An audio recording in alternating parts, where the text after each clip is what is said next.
Knicks family, what's poppin'? It's your boy. I want to remind you, July 29th in Atlantic City at the Flagship Resort, we got the NBA draft party and live podcast with all your favorite NBK content creators. Make sure you get your VIP tickets, ladies and gentlemen. VIP tickets are $25. You're going to find a link in the description of this video. There'll be a link there in the chat. So make sure you get your VIP tickets. You can see on the screen everything that you get with your VIP ticket. A happy hour buffet, one free draft beer. You get to chill with the NBK content creators. It's going to be dope, ladies and gentlemen. And also,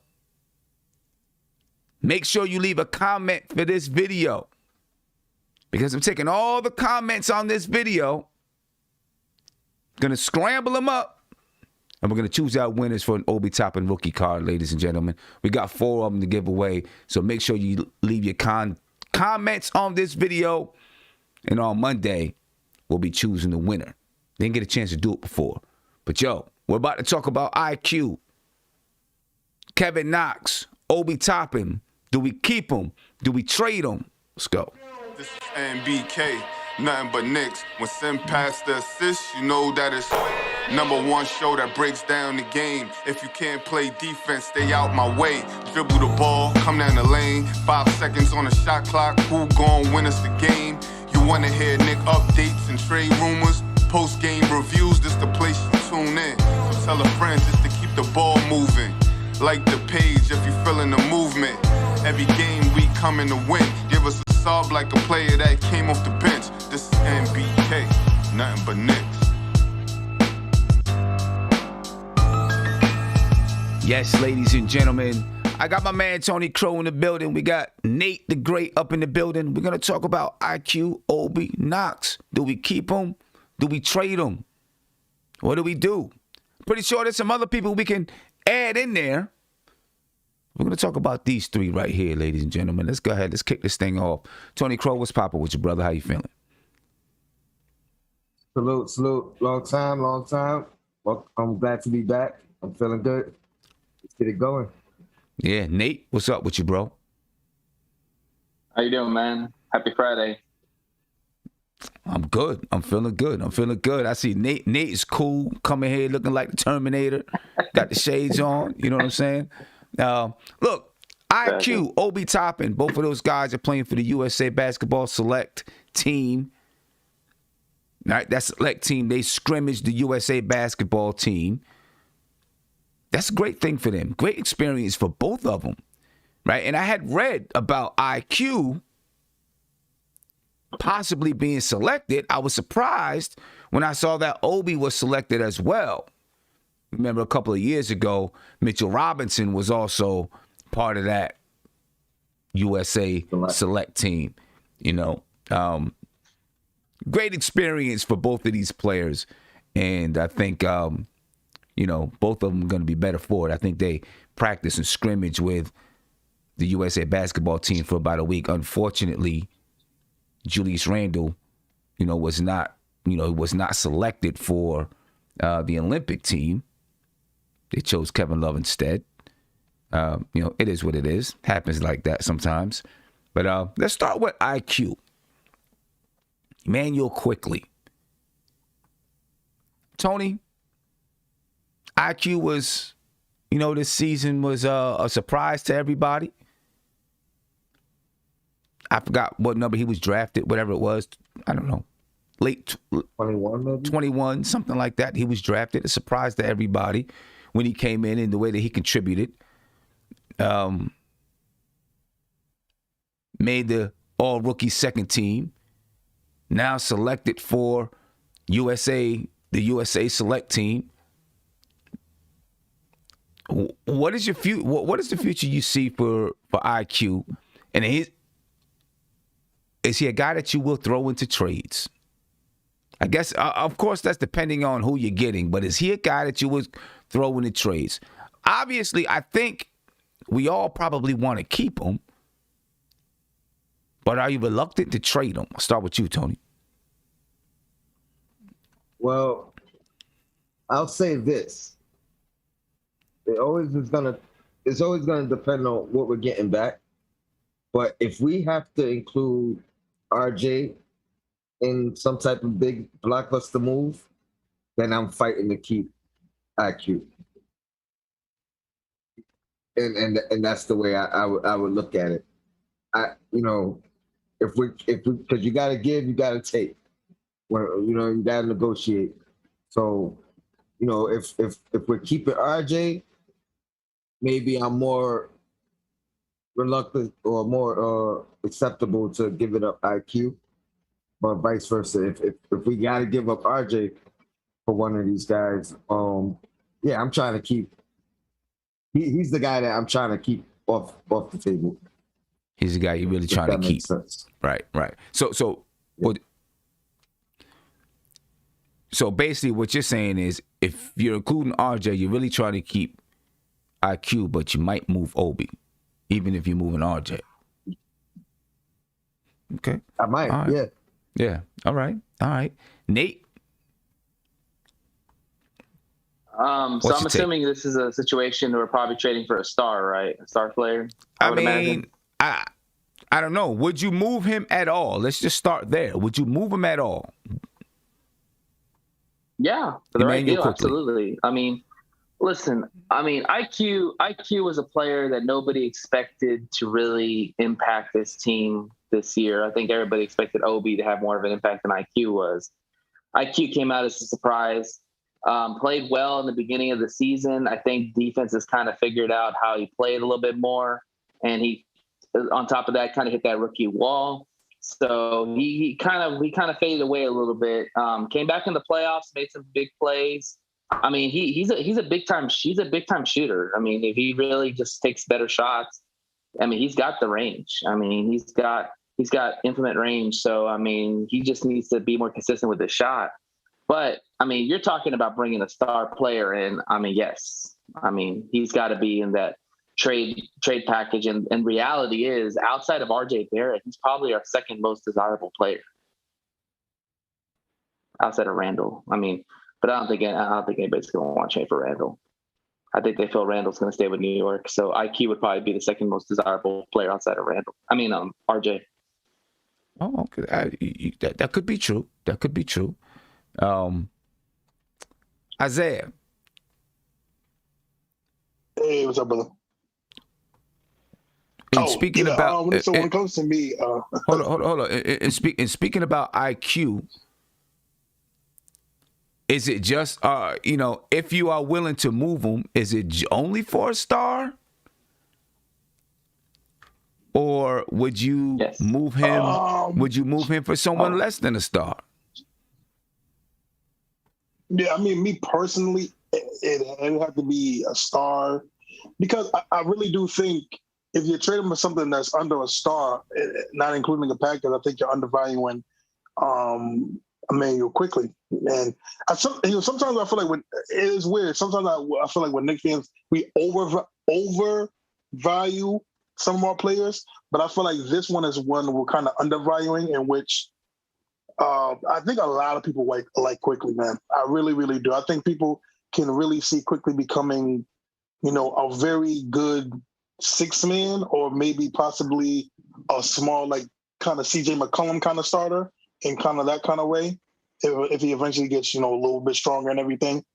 And to me, it'd have to be one, because I think you're getting so much value out of this kid. He's only 21, and then I've seen in the playoffs, he's willing to take the big shots, and I believe that he has what, we always say he has that. He has it. And I do think Immanuel Quickley has it, especially when it comes to those big moments in the playoffs, that I think eventually when he gets older, he gets the playoff experience, I think he's going to hit some big shots when he gets to his prime. So, me personally, if we're going to trade Quickley, it would have to be somebody that's going to be a star, or someone that's ascending to be that kind of player, like a Zion or something like that.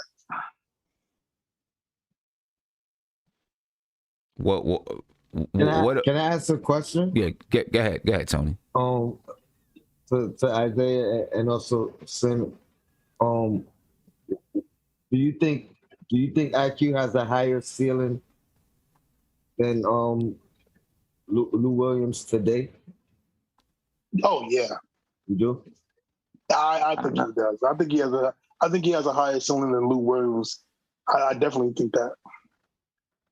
And Lou Williams, don't get me wrong, Lou Williams on like the Raptors and I forgot he's been on a couple of teams. Lou Williams on the Raptors and on the Philly and the Clippers. He's an amazing player. He's been he's the only player to get 6 Man of the Year that many times, if I'm not mistaken. Him and Jamal Crawford. He's an amazing player, but I think Quickley can extend that. I think Quickley can be, like I said, I think he can be like in that Friends CJ McCollum kind of player. So, like I said, if he eventually gets stronger and stuff like that. So you think he can be an all-star? Well, CJ McCollum's never been an all-star, so. But, I think that's an unfair question because Quickley's only finishing his first season, and Lou Williams has been in the league for a long time. And what Lou Williams are you talking about? Are you talking about the Lou Williams that played with Sixers back in the day, or are you talking about the Lou Williams that made his hay with the Clippers? Williams been the same because they were different. They were different Lou Williams. Career. I mean, no, there really hasn't been that many different Lou Williams. I mean, Lou Williams is more of a focal point, or at least more of a like he was all around guard with the Sixers. I felt like with the Clippers, he was just basically a guy that comes off and just shoots. Lou Williams he's been the same player. I think you got to look back at him, Nate, because Lou Williams has been I have watched Nate's actually right. He was on the 76ers. They weren't trying to develop him as like a league guard. Because remember they had Allen Iverson there, and like he's might be like the heir apparent. And then it kind of 76ers had actually a bunch of. They had Drew Holiday too.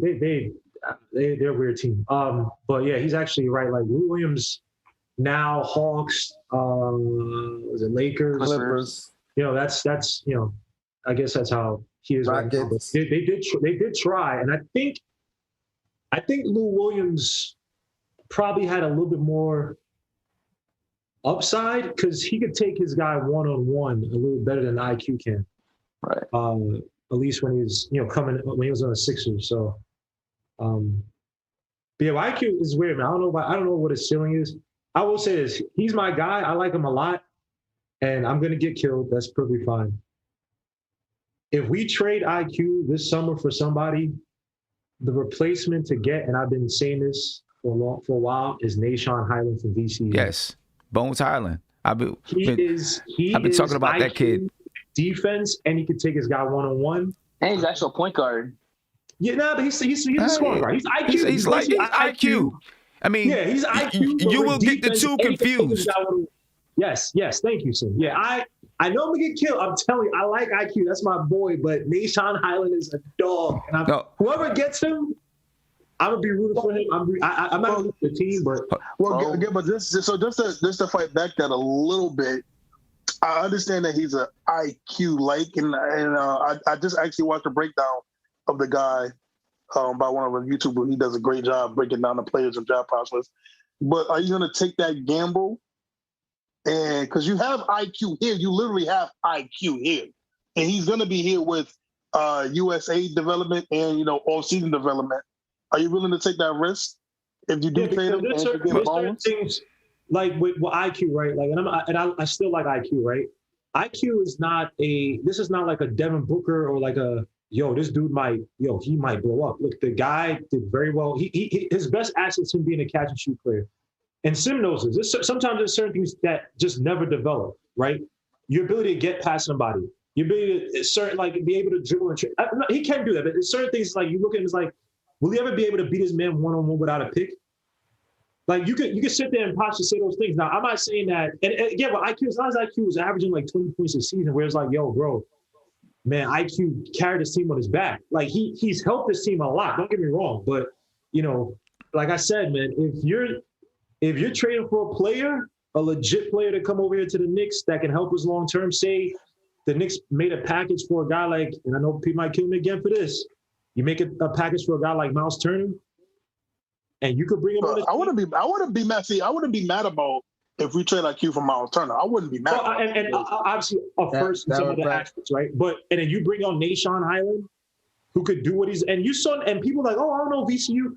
And granted, the combine is a combine, but he was at the combine and he was cooking dudes like it was nothing.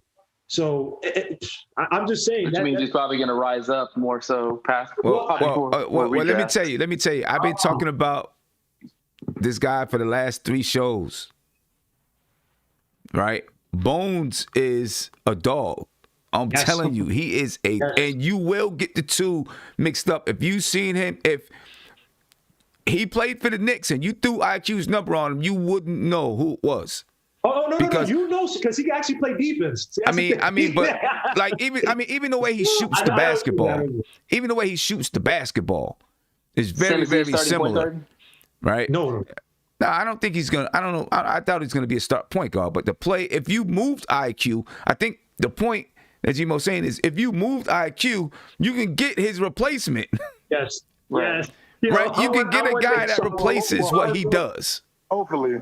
Oh, I'm sorry, man. I want Nation. I don't even care if IQ's here. I just need Nation because I need a team full of dogs, man. Like, I couldn't see the Knicks drafting Nation with IQ still here because it would replicate it too much. Why do y'all think he can't be a starting point guard? Because I've watched his tape, and I mean, he's your prototypical NBA guard today, where the guy can shoot. He's typically looking to score, and you don't have to be a pure point guard. Well, that's what the NBA is. They're scoring guards. Yeah, but even Dame Lillard's averaging 7.5 assists. Nation Highland is going in there and scoring on you. He's not looking to pass whatsoever, right? And what was the stat line for assists? What's that again? His stat line was the stat line for assists? 1.5, 2 or something like that. 1.5. Oh, wow. Have you seen? Oh, let me just make sure. Yeah, he may play more off ball. He might play more off ball. He's going to play off ball. He's not coming in to run your team. Yeah, 2.1 assists. Yeah, he's not like, and that's not even what they asked him to do, and it's fine. Like that's perfectly fine. Like I know right now you're yearning for a point guard, but damn man, IQ's my guy. And even think about this. IQ was possibly going to go in the second round, right? They probably did him a favor, give him some money, UK product, right? He probably was projected to be a second rounder. It is what it like. That's his value. So, this is not a Jokic situation. So it's like, look, if you could trade him for a center of the future, and the guys like Miles Turner that we need badly as well. So I know we get point guards, so we need a center as well too because we don't know what we have in Mitch. I'm just, so, hey, yeah. Is IQ a starter at some point? That's a big if, man. Because first, you have to see. I think it always depends on the situation, man. I think situation determines everything. But I mean, I'm just right. But I mean, like, do you see at some point him possibly being a starter for the Knicks? Because my thing is, if you don't see him as a starter, I think he could. Well, Nate, first of all, wait, hold on, Nate. You can't say if you don't see him as a starter, he's not good for I'm not saying I don't see him. I'm asking y'all, do you see him as a starter? Because I personally see him as a sixth man. I think if you guys don't re-sign if we don't re-sign Derrick Rose, he's going to be our sixth man next year. That's my personal opinion. And that is more of the Lou Williams role. But I could also see him penciling in as a starter if he has a good training camp and all that, and they move RJ to the 3. That's just my opinion. It's got to be at the 1. Yeah, it would have to be at the 1. The 1? Listen, yeah, what you gonna do with RJ? RJ's gonna be the 2. But you got to get the 3 too. Yeah. There are a lot of ifs though with IQ starter, right? Like if you think about it, when he did start one of the few games when I think it was like Derrick Rose was out, he didn't look too good in that starting lineup. And the thing about is that, again, there are questions about whether he could actually put on functional muscle. Be able to play, actually post up and do certain things that guys like Derrick Rose can do. Even as a scoring guard, can he beat his man to the basket? When you take away his right, hopefully he's working on his stuff, but you take away IQ's right, he's null and void. When you hedge on the pick and roll, he's null and void. When you try to double Derrick Rose, he could split that. You know what I mean? So there's certain things with IQ that if he doesn't develop that, then he's not even in the question of starting. And those are big ifs. I'm not sure you develop that in the summer. Maybe that's over the amount of years or whatever. Maybe you never developed that and you just are what you are. So, but you know what? But you also have to say though. I mean, again, right? Like you just said. I mean, again, I'm not trying to use the age thing, but he's 21. I mean, again, eventually it's going to take a couple off season, couple summers. He can, learn to get a better handle and stuff like that. And I do agree with you that sometimes you have to be naturally gifted, like Derrick Rose is just naturally, he can do that. And Quickley it would take probably Quickley a little while, but. Well, that's what Derrick Rose is drafted number 1 overall. I mean, I have to put into factor that these guys do work during the offseason to get better, to work on the things that they don't do well. Sometimes you're just born with certain skills, man. Sometimes you can never develop certain skills, man. And dribble could be one of them. You can sit there and do all the drills you want. If you don't have certain fast switch, you don't have certain genetics that allow you to do that, sometimes you may not develop. I'm not saying I hope IQ gets it. I'm just saying that because this Knicks team right now, if you think about it, look at our roster. We don't know what the F this roster is. Think about it. We don't know what it is. You got a whole bunch of one-year guys, and it's like, all right, you're going to sit here and try to run it back. Like, I'm not sure about that. We don't have a roster right now. Yeah, we don't really have a roster. We don't have a roster. We don't have a roster. But here's the thing, though. You might have a situation, Carlisle's like, yo, Brogdon keeps getting hurt, turn about blah. You know what I mean? If you have one of these teams that, I don't say a fire sale, but they might be trading some assets that might go at a discount. I'm not sure this offseason going to do that, but they might go at a discount. You may have to include IQ in there and then go for Brogdon. I like Brogdon. He just keeps getting hurt, bro. And but you got to be careful with that. You got to be careful if you trade IQ for Brogdon because, like Gilmore just said, that dude gets injured a lot. And by the way, everyone's killing us. Obviously, you're saying IQ in a package for play, not right. And for the people that are, killing us in the chat, we're not saying, oh, let's go out and shop IQ. That's not the point. The question is, would you trade him? And if so, what would you trade him for? Right? I mean, I think everybody universally wants to keep IQ. Right? He's young. He's talented. He's a 3-point shooter. He has the ability to draw fouls.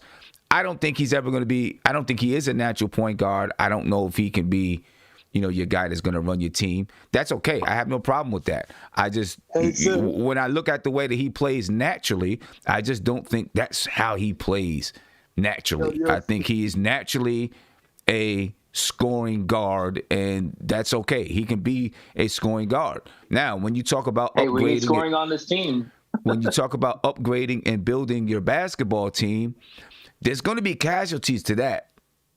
It's going to happen. It's going to be casualties. There's going to be players that get moved for better players or more established players because you know that you can, some production you can get in other ways.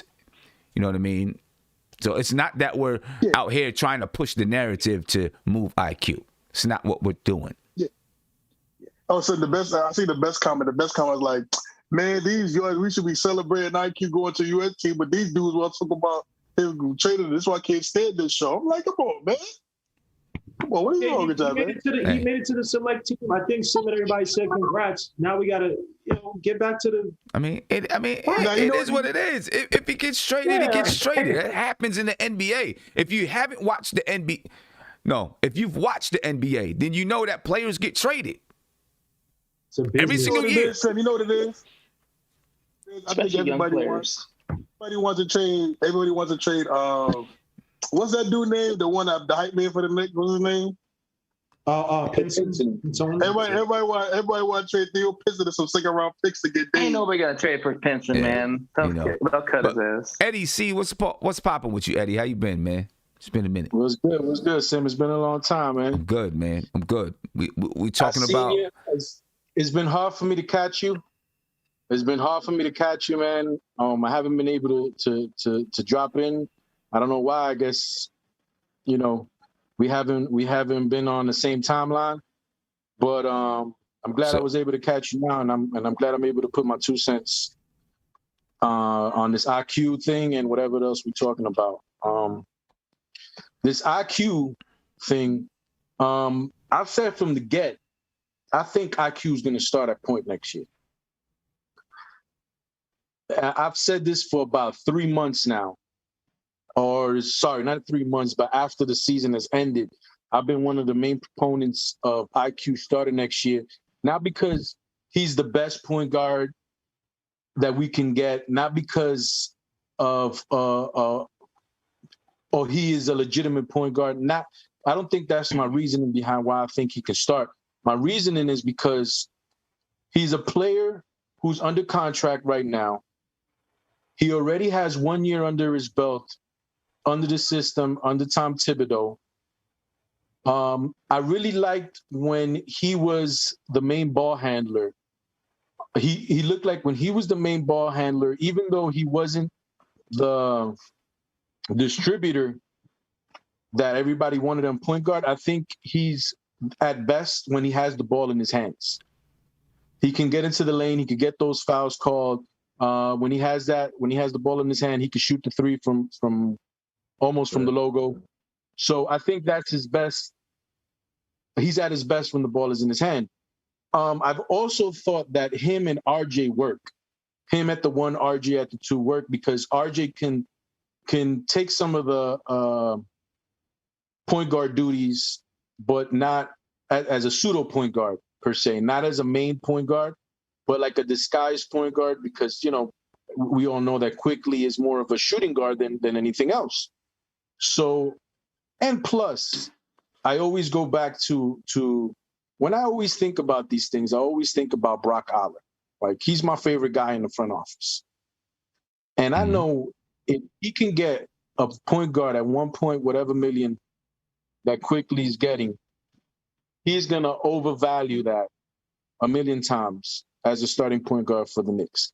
More than getting Alonzo Ball at $20 million, more than getting Kyle Lowry at $20 million, more than getting any of these point guards, Dennis Schroeder. One of my favorites, Spencer Dinwiddie. He's gonna have more value than those guys at the amount of money that he's getting.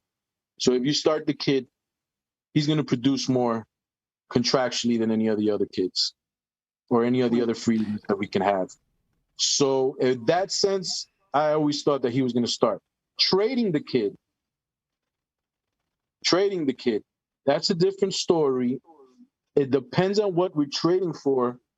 And we also have to be smart with the situation. We just can't trade for the guy for Damian Lillard per se and not have anybody else coming. It has to be a wink-wink deal with somebody else that we know that we're going to get 2 legitimate superstars. Julius Randle's going to be the C. It has to be all thought out. You know what I'm saying? If it's all thought out, I'm going to go for any trade that we do for any superstar. But if it's just for one guy, and I know the front office isn't going to do it anyway, there's no need for that. So that's my 2 cents on the situation with Immanuel Quickley starting or Immanuel Quickley being in a trade. If it's not a well thought out plan, there's no reason to trade the kid. The kid is playing. His value is way more than his contract is given. So to me, that's what I think about the kid, and he's working. He's working. So I think he will get better. I don't think he's going to be the same Quickley that we had last year. He's 21 years old, right? 21, 22, something like that? 21. He's 21 years old. But see, I think the value of that contract, you're right. He could outplay his or because of his play, his contract is really, really valuable. But that's part of the reason, too, why he might be a very good trade chip to pulling in, some more established players. I don't see IQ being the starter next year. It's no way, in my opinion. And his numbers are worse, actually, as a starter. He started 3 games this season, and the only thing that was better was like his points. But his 3-point percentage went from 39.6% to 30% once he started. His free throw percentage went from 91% from the bench to 50%. His field goal percentage went from 39.6 to 38.1. His net rating went from plus 3.2 to -5. So he doesn't. And it's not even assuming him being a point guard, but his offense, like when Derrick Rose drives to the basket and draws people in, it opens up the offense. It opens up the floor. IQ can't do that on a consistent basis, nor does he truly look to do that. So IQ, and someone made a good point. Mendoza, and I'm not saying Mendoza is going to be. I don't even know about Mendoza. But Mendoza has more point guard skills that would benefit the whole team. Yeah. Than IQ's. And I say this too, Gamma. I would not be shocked. I really, really, really wouldn't be shocked if Mendoza starts next season. I wouldn't be shocked. You know, and some during the season bring this up a lot of times, right? When you have a guy like Quickley, and this goes for anybody that was on the Sim said this a lot, when you have a guy go from coming off the bench to starting, everything changes. I don't think people put enough value into everything changes. You know, Quickley coming in, his assignment was score the ball. You know, score the ball and do what you do. When you're a point guard, when you're a starting point guard, you got to get everybody involved. You got to find out where Randall wants his shots at. You got to find where RJ. You got to distribute the ball. You got to play defense. You got to guard the number one point guard starting on the opposite team, which most of the time is a killer. So a lot of things change with Quickley. And I love Quickley a lot. I really, really do. I just don't think next season he'll be starting. I don't see the value in that. I don't see us getting better as a team. Because again, right, we skipped a lot of steps. So I don't want to say it's a lot of pressure on it, but there is pressure for this team to do better. And I don't think Quickley will make us better starting next year. Because again, I just don't see where in an off season, even if he is on the select team and with his training and stuff during the season, he only has about what? After the select team, he has what, maybe a month and a half, 2 months to really train. So again, you're not going to develop true point guard skills, starting point guard skills in 2 months. You know, so I just don't see it. I just don't see it. Not this year. Not this year for him. Yeah, and look, I think there's too many established point guards that's going to be available to the Knicks, even if it's not a Damian Lillard. I think there's too many guys that's going to be out there available to the Knicks to say, we're just going to go with IQ or Luka Vildoza. I'm sorry, you know, people keep on mentioning Luka, and I'm not trying to diss the kid, but I want to see him play in the NBA first. Before I say if he can be a starter or if he can be a bench player, can we please just see him play in the NBA? I don't give a damn about his contract. It's non-guaranteed, right? There was so many other logistical reasons why they gave the guy a contract. Not just because, we're sold on him. I think they want to see him too. So they gave themselves the ability to keep him for 4 years or 3 years or whatever it is, in case he is really, really good. But they also gave themselves the ability to move him because he has a good movable contract, right? So I think they did a really good job. So I'm not trying to diss him. I'm just saying, I just want to see him play. Can I get a summer league first?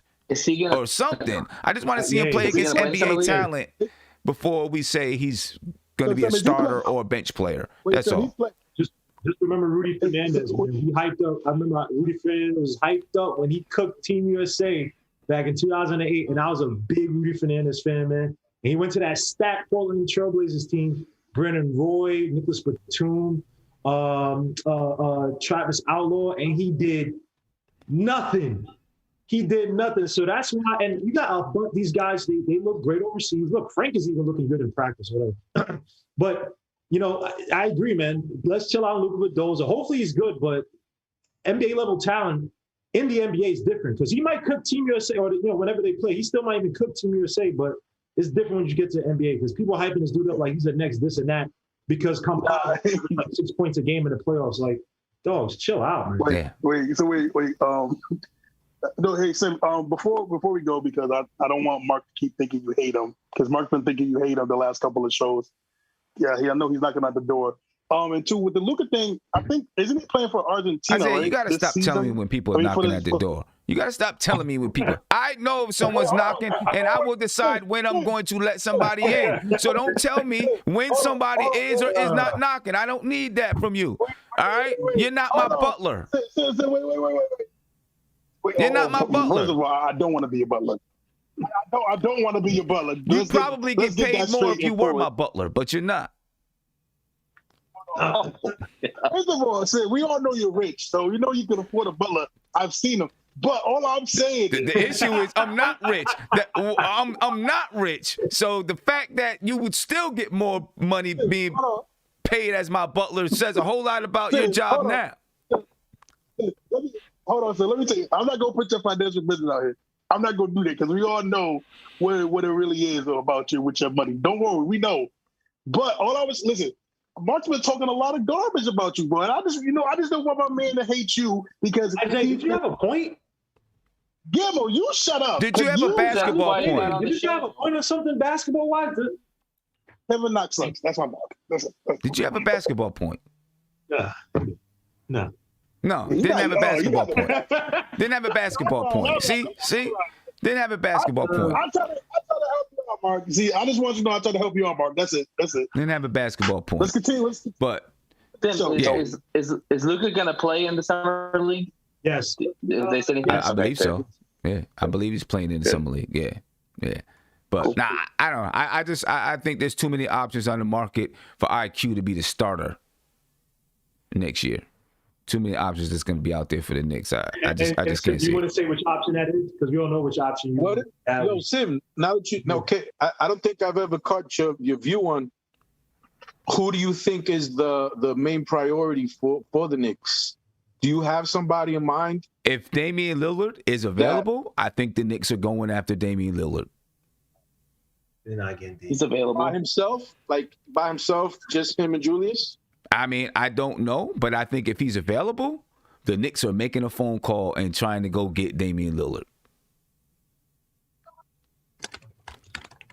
All the Portland Trailblazers have to do is say he's on the block, and Leon Rose will be on his way to Portland, probably with a bag of weed. As part of the selling point. As part of the selling point. He's available. If you want him here, even without you getting a third so-called, it's going to be out of RJ Randall. It's most likely going to be RJ. Who's that third player you're going to get to play alongside Dame Lillard? Because if you bring him over here with Randall, now he would have a front court mate that he probably hasn't had in years because Nurkic keeps getting hurt. But who's the other player that he'll be playing with? That's for CJ. I don't know. Who? What? CJ McCollum? Yeah. Coming to the Knicks? They might want to load that contract. Oh, You be trading your whole franchise for the next 20 years to get CJ. Oh, my God. No. All I'm saying is that if you bring Lillard here, it might They be wanna lateral move, and you're giving up all those assets, and then his contract balloons to Yes. 54 million. That's Wait, Nick, exactly so- how I feel. hold. Because- Go ahead, Tony. One at a time now. One at a time. Go ahead, Tony. If Lillard is coming here, it has to be with somebody else. Like, think of it like this. If Lillard comes to the Knicks, right? Whatever the situation is as far as the roster, is it going to be a better team than what he's left over these years in Portland? And that's going to be hard to do. It's going to be hard to get Lillard here and our team be better than Portland's team this year, the year before, like the past 7 years. They've always had a great team. They just didn't get over the hump. I mean, they've gotten better as the years. They made adjustments, but they've had good teams all these times. Are we going to be better than any of those teams? Nope. I mean, I don't know what they'll have planned, but I guarantee you, if Damian Lillard is on the block, the Knicks are going to try and get him.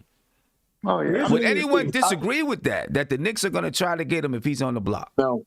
That's why the RJ thing came out. I really think behind the scenes. No, actually, well, What RJ think? The Knicks front office. The RJ thing about willing to trade Hold RJ on. or put him in a package. Well, Nate, you got to understand. No, but I was going to say that, Guillermo, that, these people that are making these up, literally, what was it? When this front office came here, we had false reports of them talking when they literally don't talk. So these false reports about their low-key shopping RJ and all this other stuff, they're not talking. Who said They're that not they're low shopping key? him. Who said They that said they're that low they would key include shopping him in a package. No, it was like these articles, these like articles that these people are saying that. But it didn't say anything about their shopping RJ. It said Well, no, they people say- would be willing to. It said they include him. would be Yeah, willing for to. a That's star different than player. shopping. Someone put Star player. someone said, So why are you here's the guys thing. comparing the Trailblazers and the Western Conference and Knicks? Well, the East is actually getting stronger. The East is not a walkthrough in the park in the East. So you need players. Like you need you need talent on your team in the East. So let's stop with this. The East is we can still say it's so relatively weaker than the Western Conference, but you need weapons. And if you don't bring weapons over here for Dame Lillard, you're giving up draft picks, you're giving up space, because then you have to re-sign Randall. If Randall, you bring over Dame Lillard, and then Randall's like, you know what, I want the max. And now because you have to try to keep, because we have his bird rights, whatever, right? So you could sign him to that max and not be hurt, right? Regardless. Well, I'll say this, and then we'll move on to Obi. There are ways that the Knicks can trade for Damian Lillard and still have $30 to $40 million of cap space. Right. You're gonna have a bare bones team, sir.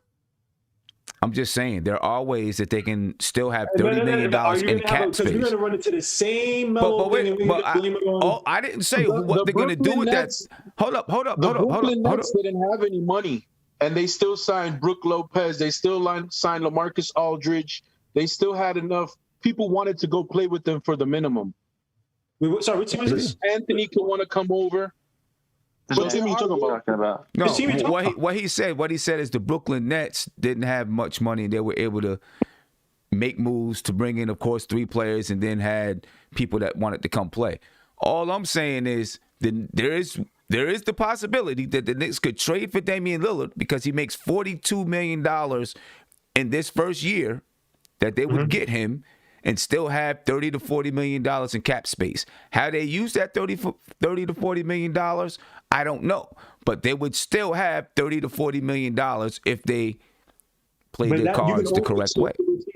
You can only, and I understand. I understand what you're saying, but when we talk about that, we have to think about where the marketplace now is, right? Where you have THJ might get $20 million. So that $30 million may only get you one mid-level player.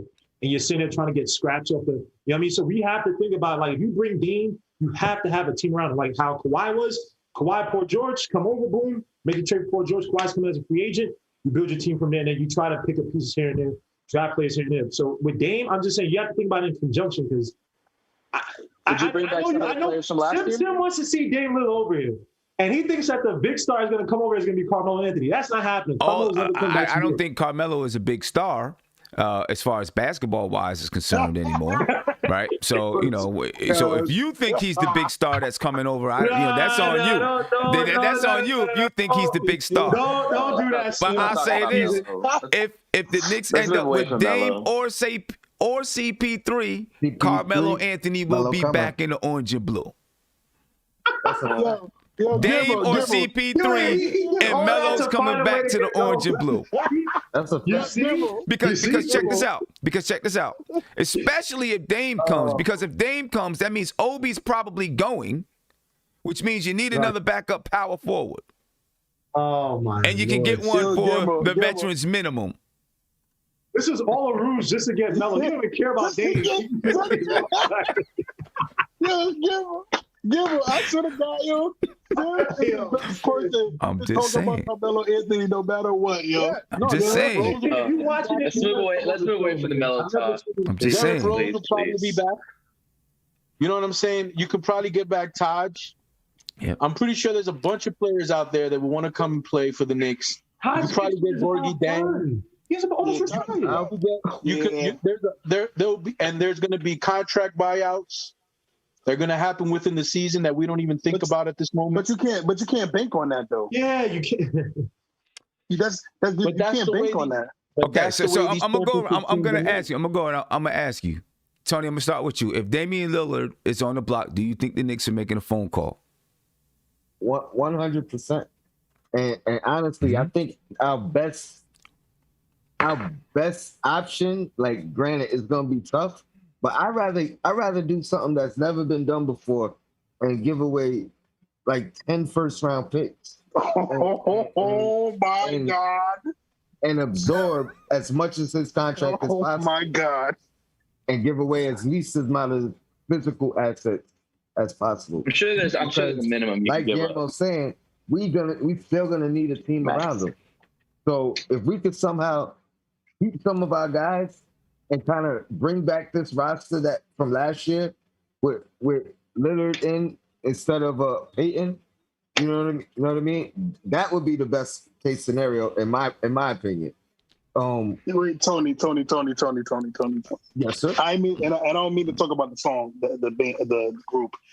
So what? Shut Come on. up, Guillermo. The joke is whack. Just get to your point. Just say it. Good joke. That was a good one. No printer. You've been sitting there thinking about that joke probably for the last 6 months, you know, and waited until you waited until you see Tony, and then finally you come out and it still sounds corny. Do you guys always have to bring up the facts, no printer joke? Yeah, I always got to bring that up. But Tony, what the hell are you talking about, Tony? 10 first round picks? He's being sarcastic. I'm sure he's probably like maybe 5. I know he's being, but I know he's being 7 in 5 years. The fact that we can't give away back-to-back of our own, and it's not crazy because you're talking about every 2 years after a certain point when you include Dallas. How many of these unprotected? How many of these are unprotected? Hey, we figured that out. I'm giving an opinion about how to get Dame, still have a team. If we could absorb the majority of that contract, give away the young assets that we haven't really been playing, so the Franks to not give them a choice of one of the guys that we really like, the RJs, the Obis, the Quickleys, and now we're talking about Dallas pick this year. Our pick this year. So let me get this straight. So then Dallas pick, then our pick, and then every other pick after that would be a year apart. But okay, so we would have a complete team, a better roster than last year. Now the guys that are free agents from our team this year, now maybe they take the pay cuts to stay. You know what I mean? But we have a solid foundation and a better roster. But Tony, I want to ask you. Someone wants this real quick. Hold up, Isaiah. Real quick. Hold up. Could I ask you guys to do this because there's a lot of feedback. You know, people having on speaker and stuff. If you could just keep yourself on mute, and then when you want to say something, just unmute yourself. All right, because there's a lot of feedback from everybody kind of having it on speaker and stuff like that. All right, go ahead, Isaiah. Yeah. So Tony, I'm saying this because. You trade the first 10 round, whatever. Let's say hypothetically you did the trade the 10 picks.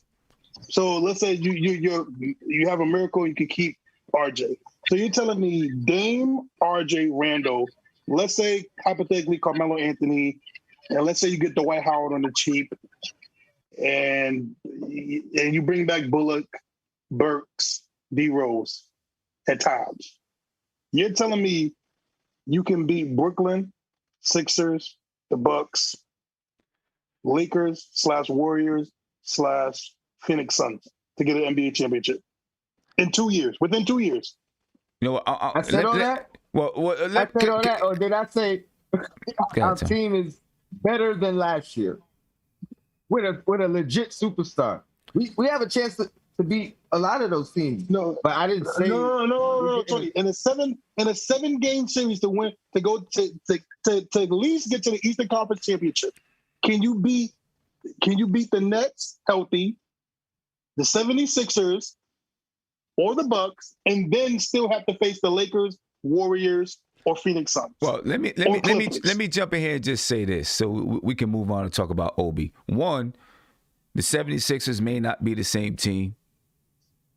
Right, you don't know, what the Lakers or whoever those teams are going to be like. And two, I think it's been proven when you bring players in, other players want to come, and you can find ways to get them there.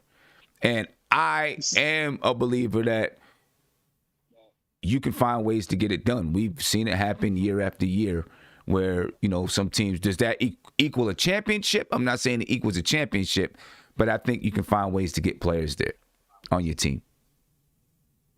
I think everyone. I think everybody. What? I mean, you're asking a hypothetical question, and we don't know who the players are on the team or on other people's teams. So you can't really answer that question. I can't really answer it. We'll have a better chance than we did this year. But you can have a better chance this year by signing, if he takes less money, because say you want 50, you sign a guy like Kyle Lowry. You could sign a wing player. the guy I like, but I know he may not be cheap, but if he is cheaper, I know people may not like this. A guy like Kelly Oubre, you could sit up there, trade up, and draft a guy who I like in James Bouknight. Yeah, I mean, you could get exponentially better than last year by doing things that don't cost you your future. Dame Lillard's not winning your championship, and he's not even winning your Eastern Conference championship anytime soon. As much as I like him, and I've watched him almost every year in the playoffs. That Dame time stuff is cute. It's not getting you a chip. We've done this. We literally, bro. Since the end of the late 90s, right? We were trying to chase that retooling. Let's just trade picks and trade picks. I'm not saying you don't trade picks to get better, but like Dame, you trade, and he's 31 too. Nah, So, it's let me, not. let me, But I mean, do you think if Damian Lillard is available, do you think the Knicks are going after Oh him? no! This front office will snoop around and try to see what can be done. But I don't see that happening. I mean, they may not be they may not be able to pull it off, but I think they're gonna go after they're him. gonna go. This front office. And I think Guillermo, they're what were you about to say, though? try. I think they're really gonna try. So I don't think that they're gonna so be what of do the you think they're gonna mindset. trade? What do you think? I don't know what they might trade, but I don't think that they're going to be of the mindset and thinking if we get Damian Lillard, we can't build around him. I don't think they're going to be of that mindset. Let me say that. I think if he's available, they're going to shoot their shot. That's what I'm saying. Mark, Yeah, I agree with you. I just feel like if they better be, because again, this team is going to be a Leon Rose, Johnny Bryant team. Probably sooner than later. I still think like Tibbs. I think Tibbs might move to the front office, something like that.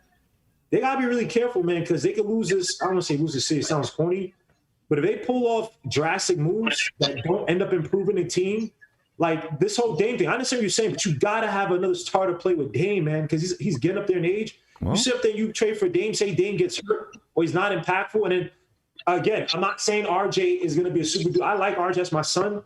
But if RJ goes someplace else and he becomes a Jaylen Brown for somebody else, y'all know this fan base is going to sit here and do the whole, we should never trade RJ, man. I told you, blah, blah, blah. Guillermo. I'm just saying, man, sometimes the grass is not always greener. Maybe you build it a little bit organically, and you guys says before, wait until you get to that point where you get that star, and then maybe trade such and such. But we skipped a lot of steps. We got a lot of building to do because we can't go back next year with a whole bunch of Well, let Mark go. Let Mark go. That's exactly why I'm saying the plethora of draft picks instead of the asset, because we have young guys that we can build and grow with. So that was the problem with the Melo trade, because it was too much. If we would have just did the draft picks or maybe some more draft picks and not players, we would have been in a better position. If we would have just as the players and not the draft picks, we would have been in a better position. But here's what you get the draft picks for, though. Instead of doing for Dame Lillard, you know who might fit this team? And at first I wasn't the biggest fan of him. Why don't you look at a guy like Terry Rozier if they're looking to move him? Because they might be on the playoffs, right? But they have a surplus, right? You can give up draft picks and build smart. There are teams that have surplus of players that's like, we can't have all these guys. We got to get some type of value off of them. And they also need a big man. I'm not saying trade him. I know people are going to kill me, right? But say if you had a situation where you could get a Miles Turner, right? Then you could, if you wanted to, I know people kill you. You trade Mitch to the Hornets, plus a pick or whatever for Terry Rozier, and you re-sign Terry Rozier. I think he has one more year there, right?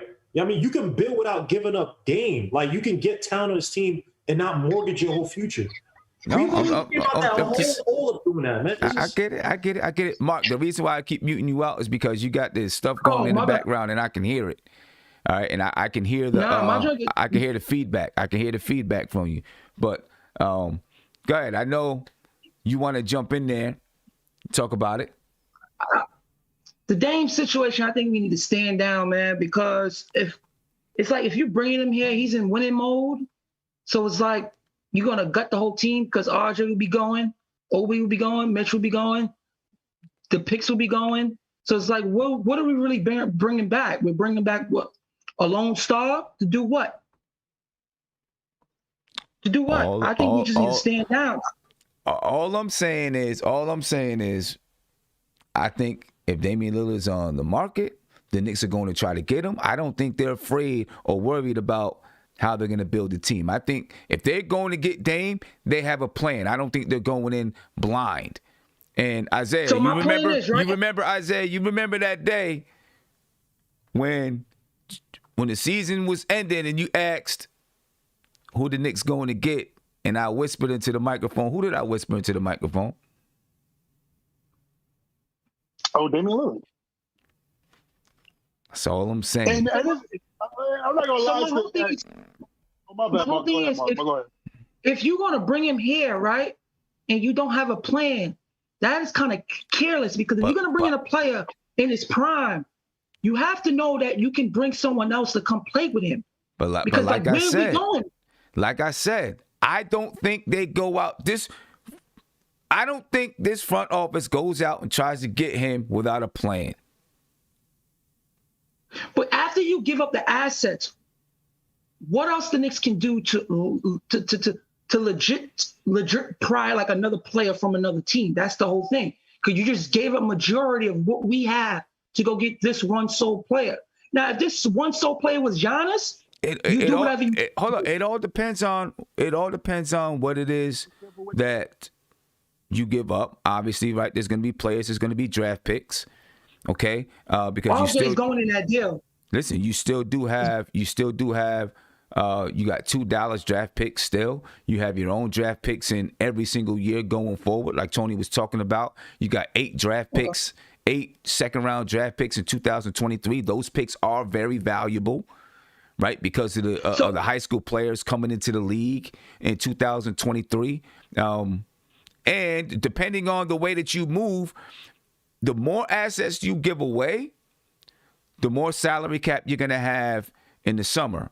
The less assets you give away, right, you have less salary cap, but then you still have more assets to move and to make trades and stuff like that. But let's talk about Obi. Let's get on to Obi. We'll be talking about this point guard thing. It seems forever. I know I've been talking about it forever, but let's talk about Obi.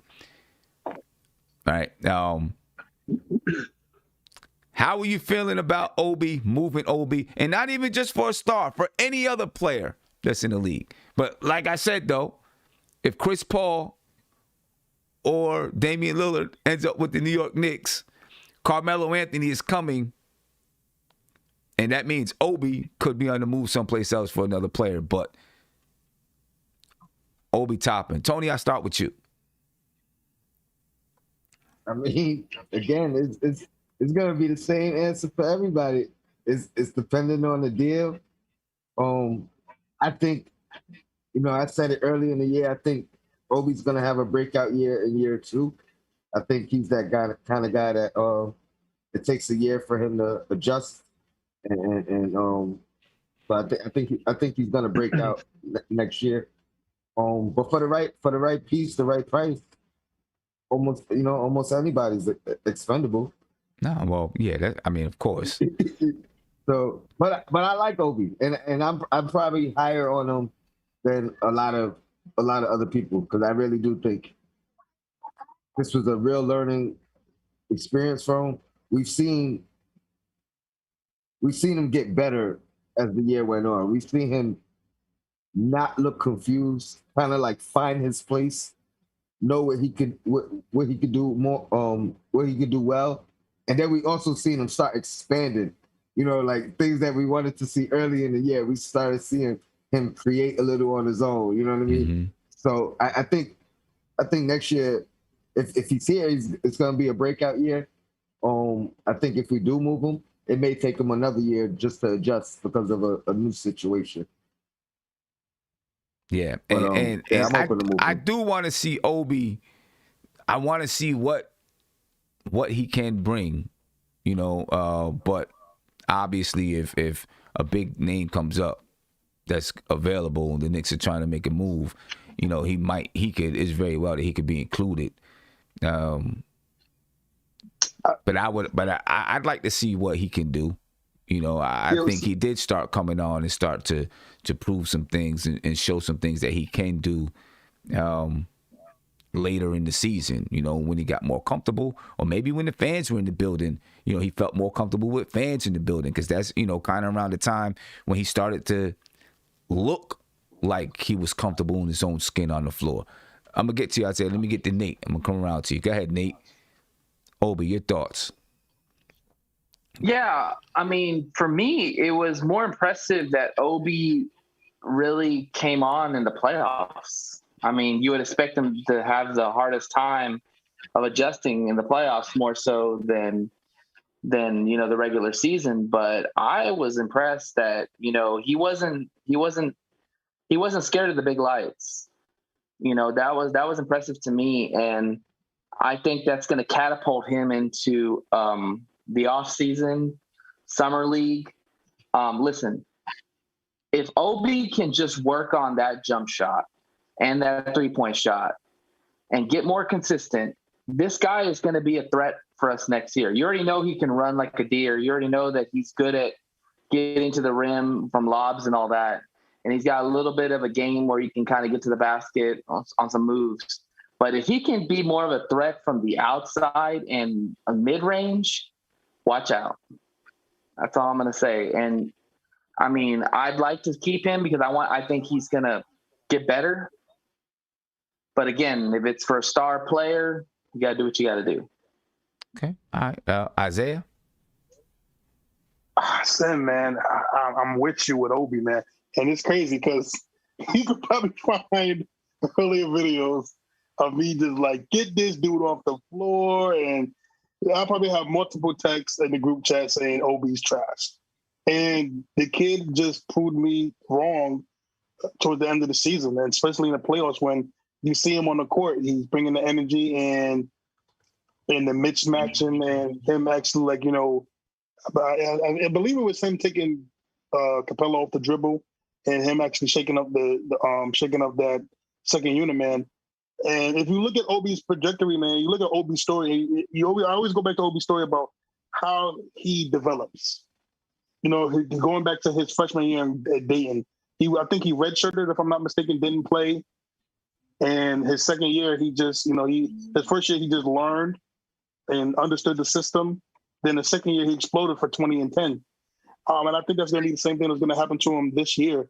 I'm not saying he's going to be 20 and 10, but I do think he can up those scoring averages. I'm not going to put a number, but I do think he's going to be more consistent, more comfortable, and just better in the system. Especially if we do somehow get a point guard here and maybe keep Obi, I think his game is really going to explode. So I'm with you, Sam. I want to see him just to see what he can do. But if there is a package to trade to get a better player, then of course you trade Obi. But I would really like to see him next year on the Knicks. Yeah, and Jim, I'll ask you this. You think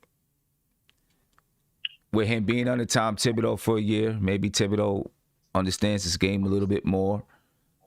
If we get a point guard, the Knicks get a point guard that's able to look for him a little bit better, or maybe just knows how to play with him a little bit better, he can, maybe score double digits a game, 12, 13 points a game, grab a couple more rebounds, get more minutes on the floor. Or you just want to get him out of there? Trade him. Well, if you're going to get him for a player, I'd trade Obi a salute, bro. But yeah, we got to improve. But yeah, it's gonna depend on who the point guard is. I'd be interested to see coming off the bench.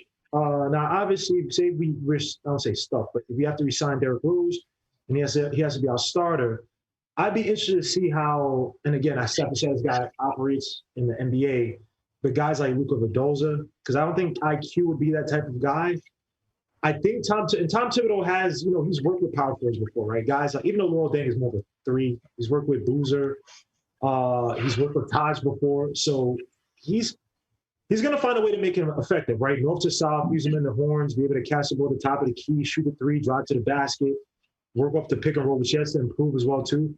But here's what I say about Obi is that the kid probably passed the biggest test, and that was at least being more that offsetting his lack of the ability to shift his hips to be more defensively aware.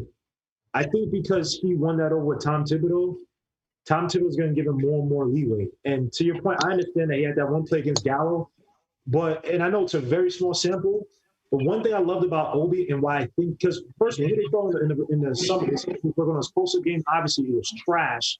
But working on those type of things, maybe you get it, maybe you don't, but at least he was working on it. And for the fact that he was playing with that type of confidence in the few playoff games he played, you know what I mean? I think that bodes well for him. And then he's going to, hopefully he works with somebody in the summer. I wish it would be like a Elijah one or something like that. But there's so many ifs that, look, somebody comes along, I'm training him, but I do think that Obi can get better. He was never dumb, but he's smarter than what I thought. He, like, coming as a young guy, because we have so many, kind of not smart young players who come through the system or guys just don't get it, Knox. But Obi seems to get it. So it just seems, maybe hopefully his body works with him, but I don't know, son. I think he can get better, but you do need a point guard to play with him, because by himself he can't handle the ball like that. He doesn't have that. I don't know. It's not dexterity. What the hell would be the hand-eye coordination to do it by himself? He needs a point guard badly. So. Yeah, that's without a doubt. He does. He needs a point guard really bad, really bad. Eddie, what's your take, man? What do you think? To be honest with you, me personally, I see a lot in Obi. I'm really, really high on him. The thing about our team is that he played behind somebody who was the most improved player in the league. So he wasn't able to get the minutes that he probably would have gotten. Let's say he would have been drafted by the Sacramento Kings, right? And Marvin Bagley was hurt, and he had to play a whole bunch of minutes. Obi probably would have been averaging around 15 points a game. 15 points a game, especially playing with Darren Fox, playing with whoever else is on their team, right? To be honest with you, I think he has Blake Griffin potential, but he needs to play with a point guard.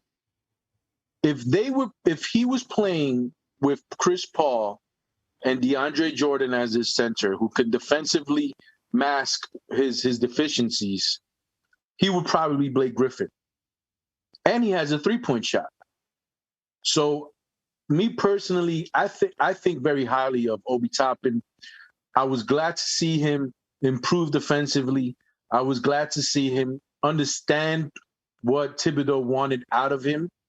And his hustle, to me, was the most eye-opening factor of how I value him, because I saw him running from corner to corner, trying to defend every three-point shot. He was rebounding the ball then. He was going up the court. The play he did around Chris Paul with the block and the dunk, I think that was superb. Like, you don't see that many people do those types of things. So I'm very, very high on him. I would hate to see him go, but if a deal is, again, if Damian Lillard is available, Portland's definitely going to ask for him, because they're in dire need of a power forward. So he's one of the players that they're definitely going to ask for. But to me, I don't see that they missed on the Obi Toppin pick.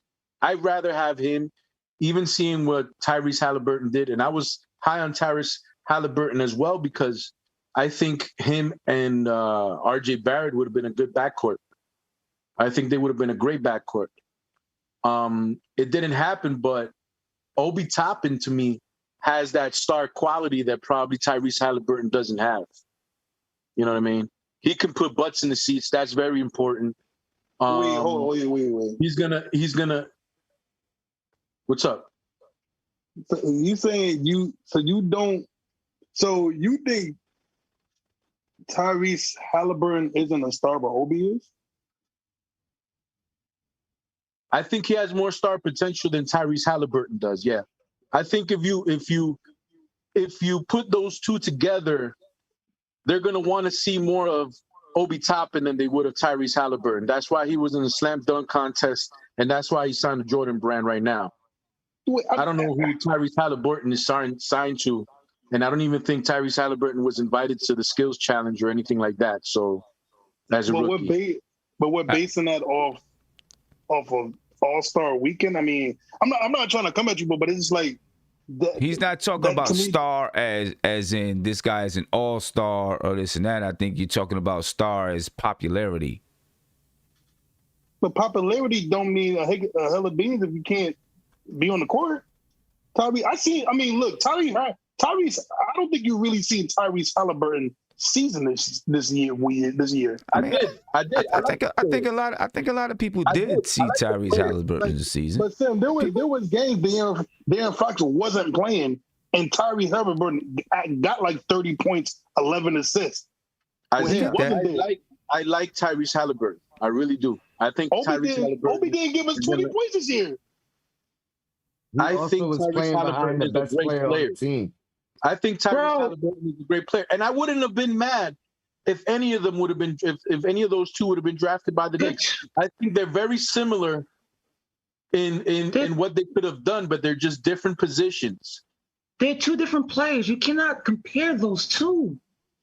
But bro, I'm not trying He's not comparing. I don't think he's comparing like what they do on the floor. He's talking about star potential. Who puts butts in seats? He's talking about star potential.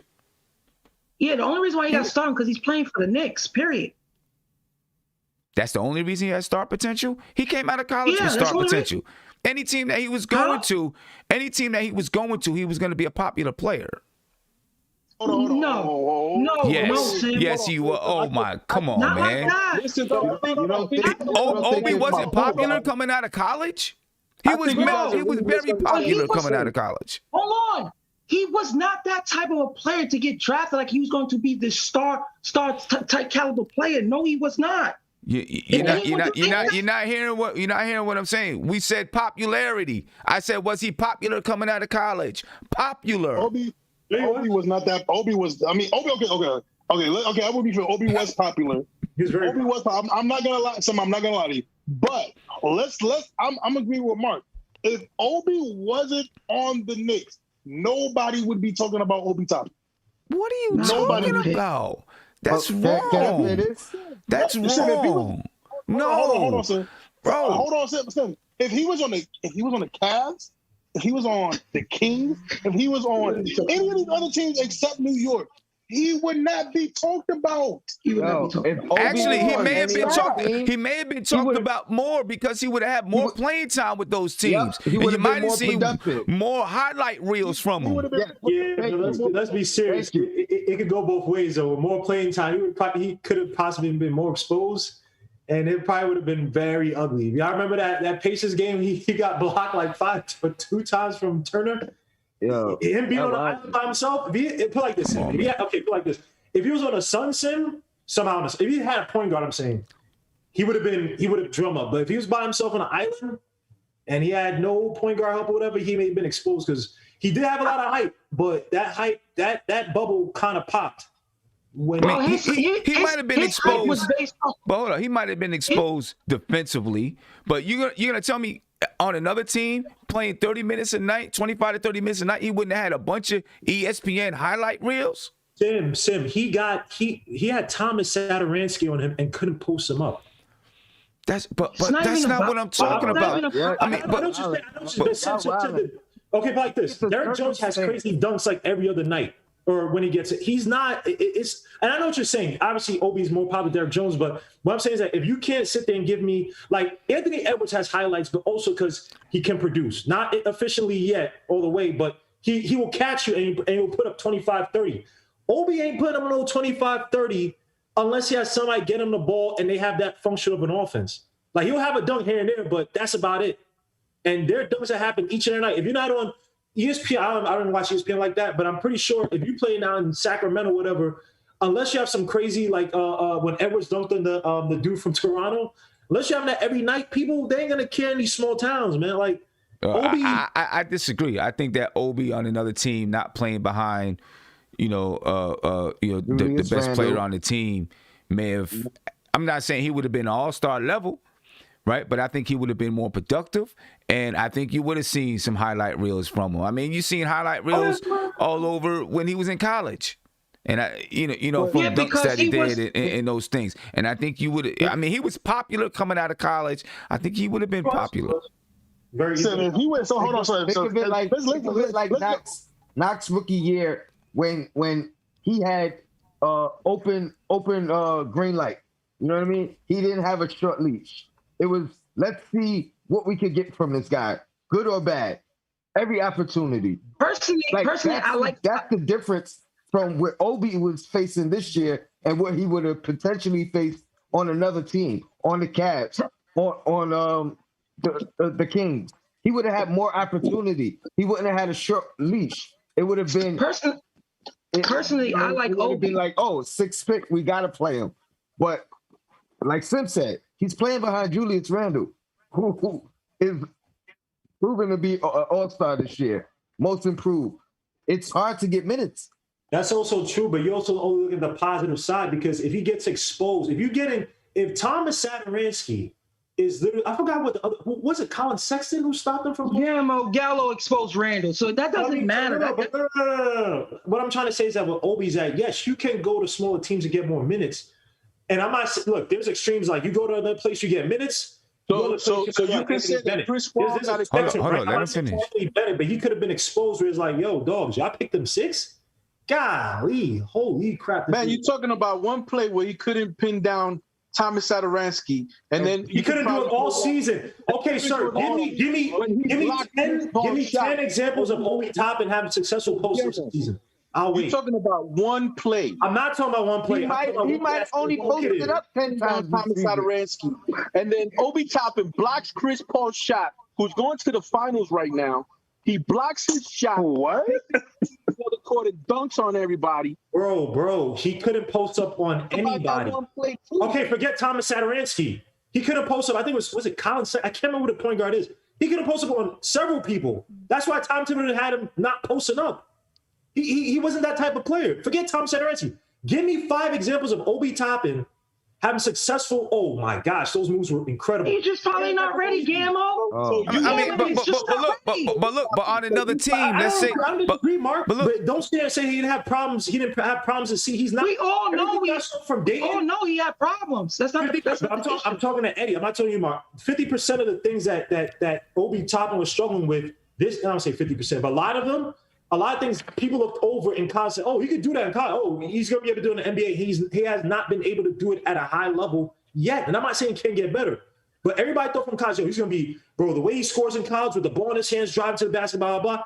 He had terrible body leverage. His hips, well, everybody knew his hips were terrible on defense. But a lot of things regarding his game that just were not there like y'all saw in college. No, I agree. RJ But Barrett's hips are terrible. And you love him. You say he's your son.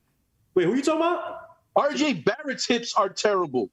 On defense compared to Obi? No, they're not. What are you talking about? Why do you differ from RJ Barrett? Why are you comparing RJ Barrett, who scored averaged 17 points this season, 40% from 3, 45% from the line, from the field, 70-something percent from the line? Why are you comparing a 2-year player who improved drastically to Obi? Even I'm gonna say this last year looked better than Obi Toppin did this year. Yeah, well, you're just saying that to try to prove your point, bro. But yes, I'm using facts to prove my point because your point don't make sense. So I'm gonna just say this. Lost what my point was. He was never a post player in college. He was more of a pick and roll, and we barely ran the pick and roll with this team. So when you ran the pick and roll with Obi, it didn't work. What are you talking? Let me ask you a question. He's playing 7 to 10 minutes. They don't run the pick and roll the way they should. When does he have time to do it? He doesn't have time because the 7 to 10 minutes he has to worry about getting pulled out. And being put in the corner. Y'all look at the pick and roll like it's the simplest thing. The pick and roll is not that. No, but that's his game, though. Yeah, and he, bro, it's not just you sending a pick. If you tell me you watched this whole season and he ran enough for him to learn it, it's kind of crazy. There was a game one time that he ran a pick and roll with IQ and he was late to actually roll to the basket. And IQ doesn't pass the ball well on a pick and roll. Okay, there you go. Thank you. We don't have the guards to Obi. But you wanted to be the starting point. That play, Obi messed up the roll to the basket. Eddie, but you wanted to be the starting point guard next year. I wanted him to be the starting point guard because of his value. If we don't have to spend money on 20 million, but you just said he didn't run a pick and roll. But you just said he didn't run a pick and roll. It don't matter because Obi ain't starting. So how about that? But hold on. But look. I'll say this. if Obi had been, say, on a Sacramento, like people brought up Sacramento, He'd be all right. he would have looked better, I think. He would be killing it. Because Tim, that offense predicate to players like him that run, cut, move. That's what Obi is. He's an energy player. For what he is, he's a bench player in the NBA right now.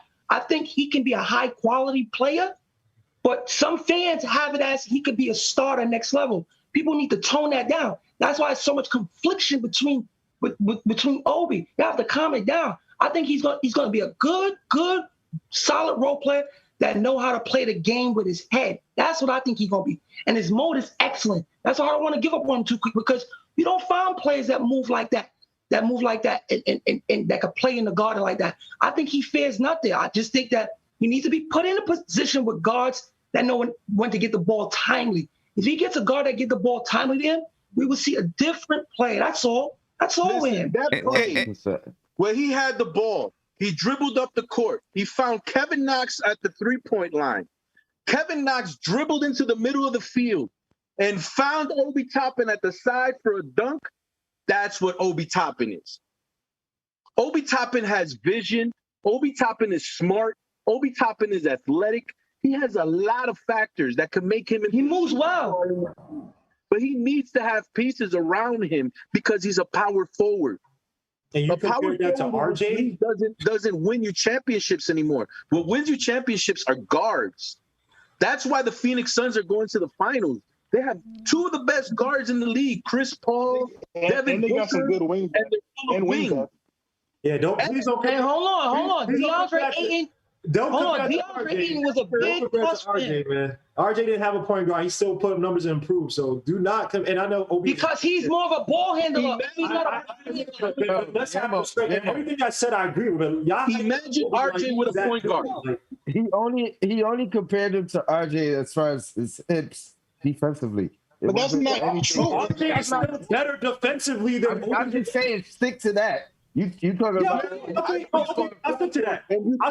RJ's still better defensively than Obi is. Like Obi coming out of college, they said, "Yo, this guy, he has high hips, he can't move that." And I actually gave him credit earlier. I said he has better defensive. Okay, that's what I'm talking about. How Tim developed him, but you can't sit there and try to compare him to RJ when they're not alike. And I don't hate Obi, but some of y'all don't like RJ, so y'all find anything to throw at RJ. Oh, RJ, blah, blah, blah. It's like, bro, you can't compare the two even defensively. I mean, I don't hate Obi, but Obi he's limited. Ain't nobody said nothing bad about RJ. You did, because why would you nobody said nothing bad about RJ? I just told you what you said before. You have said that RJ has bad hits. But Eddie, has bad hits. RJ and Obi, and you said, "Oh, because I call my son." I'm like, okay. If freaking because you're saying that Obi has bad hips and RJ does too, but RJ's your son. RJ doesn't have RJ Barrett does not have nearly as bad hips. And first of all, RJ Barrett had an ankle injury. Nearly as bad, okay. No, because RJ Barrett had an ankle injury. RJ Barrett, he was top 5 in minutes this year, right? Some top 5, top 3, whatever minutes. He had a bad ankle injury. He was playing on since the Wolves game. He was playing on that. Before that, his defense was actually solid. Isaiah, this is a platform where we can express ourselves liberally, and that's what I'm doing. But Eddie, though, Eddie, that's perfectly fine, bro. God bless America. But you're saying RJ hips was as bad as Obi's, which is a total lie. Not as bad. I said RJ's hips are bad. But did you see his defensive? Did you see his But Eddie, but did you see RJ's defensive stats? He was holding his opponents to below averages. You don't have I don't care what you say. The bad hips don't. Come on, bro. No. I don't know why we even comparing those two hips. All right. Well, anyway, I guess with Obi, I mean, I'd like to keep him around if we don't have to. If we don't have to move him, I'd like to keep him around, to see what he can blossom into. I mean, I do agree with Guillermo. I mean, coming out of college, there was a lot of, questions about his footwork and, a lot of different things, but I would like to, see what he can blossom into. We know he's a hard worker. Hopefully he can still learn and he's not really going to grow, but, he can still learn. He can work on that footwork. I think I've seen better footwork from him throughout the season. I guess we'll see what happens to him. Hey, he's on the USA select team. Yo, Tim, I was so proud of that because when players enter that pool, they just come out better. They just do for some odd reason.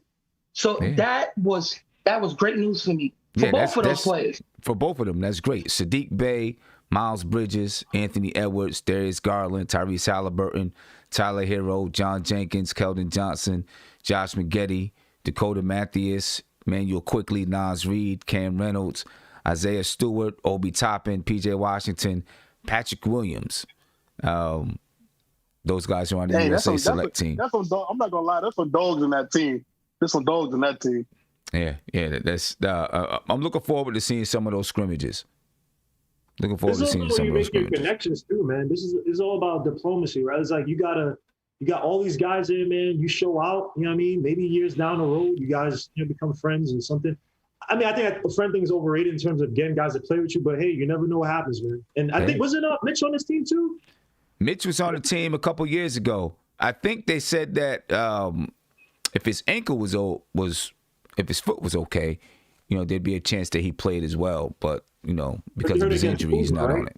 What is that? Yeah, my boy Mitch is 275 now. Keep it going, bro, because I don't want to trade him yet. You need to get a damn jump shot. Yeah. It doesn't matter. Let me get to a couple of these super chats here, guys. Now, Ishmael Rivas, he said, excellent show as always. Thank you. I appreciate it. He said, salute to the awesome panel. He said, I trade IQ and the number 19 pick and the number 21 pick for the OKC number 6 pick or the Magic number 8 pick. Would you make that trade? It's not bad. That's not bad. I could have been. It could be worse. No, I'm staying with my 2 picks. Sorry. For what? Come on. It's not the worst thing. It could have been worse. Kuminga. The only way I'm trading up if I'm going to the top 5. So I'll give up. Kuminga might drop out the top 5. So Kuminga's 6, then you get your top 5 player. Listen, if I get my hand on that kid, I think we be in a great direction. And Gilmore, I read something where they said Jalen Suggs might not be as high as people think he is. If Jalen's, I'm not gonna say anything. I'm telling you, because if I say he's my son, people will be saying throwing darts. So. Well, listen.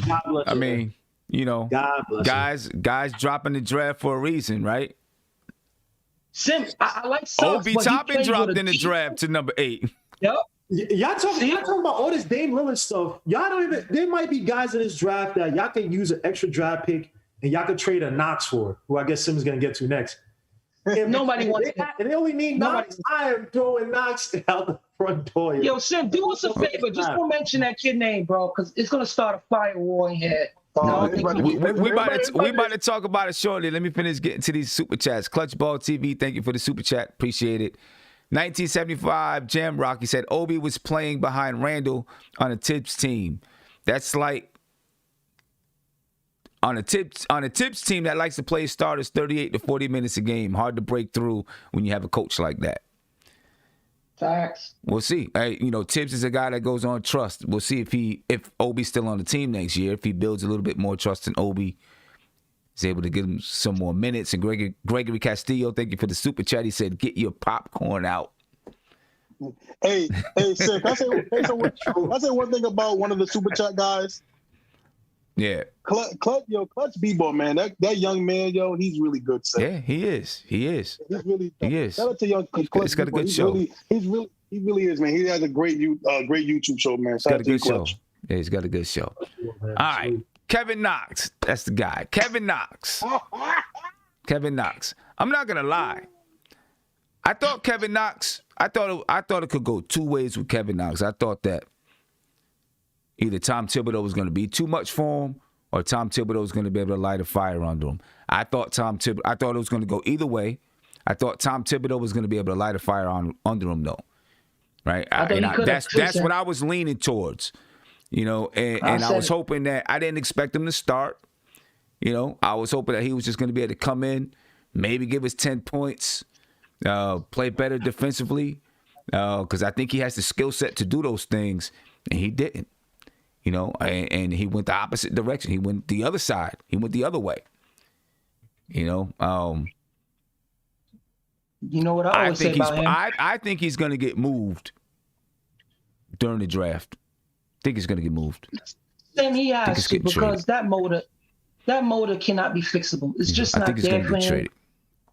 But that doesn't mean that I don't think he still has a future in this league, because I do. I still think he has a future in this league. I just think he's going to get moved, and it's not going to be on the Knicks. But I think he's going to get moved, either coupled with a draft pick to move up in the draft, or put in a package. I think he's going to be a throw-in. Or put in a package, right? Put in a package to, get a more established player, a package of a couple of players to get a more established player. But I still think he has a future in this league. Tony, I'll start with you. Yeah, I agree. I think potential throwing to move up in the lottery, or move up in the draft. I'm kind of saddened by it, man, because Knox was my guy. I was definitely one of the few guys screaming for him draft night, and he's been pretty disappointing. I mean, the only thing that probably would keep him is the Kentucky ties, maybe, but once Burks came, Knox fell into that situational mode. And I don't think the Kentucky ties. When we look at everything that happened last year in the offseason with CAA in Kentucky, I think a lot of that was because of the pandemic. You were bringing in known commodities, right? Well, and I think that was smart, because you didn't have the chance to go out and scout. You couldn't interview with this person, this player in person, and do all those type of things. So it was like, okay, let's go out. We'll bring in some known commodities, because this guy, was at Kentucky and coached this guy, and those type of things, right? I'm familiar with Obi Toppin's people and family and stuff like that, because I was with CAA. So I think a lot of that played a role in the last offseason. I think this offseason is different, and I don't think it's going to play that much of a role. So, but I think Payne might still feel like he could unlock something in him. Okay. That's what I mean when I say the Kentucky connection. Ultimately, even if he does feel that way, he's going to have to show and prove it to Tibbs to get on the floor. That's it. But that's it. He's got to show and prove. And, if they don't include him in the trade, then like Frank this year, right? The Knicks have to give Frank a extended qualifying offer or not. Right? It's the same thing for Kevin Knox next year. They got to decide whether or not they want to extend the qualifying offer, which they won't. I don't think either.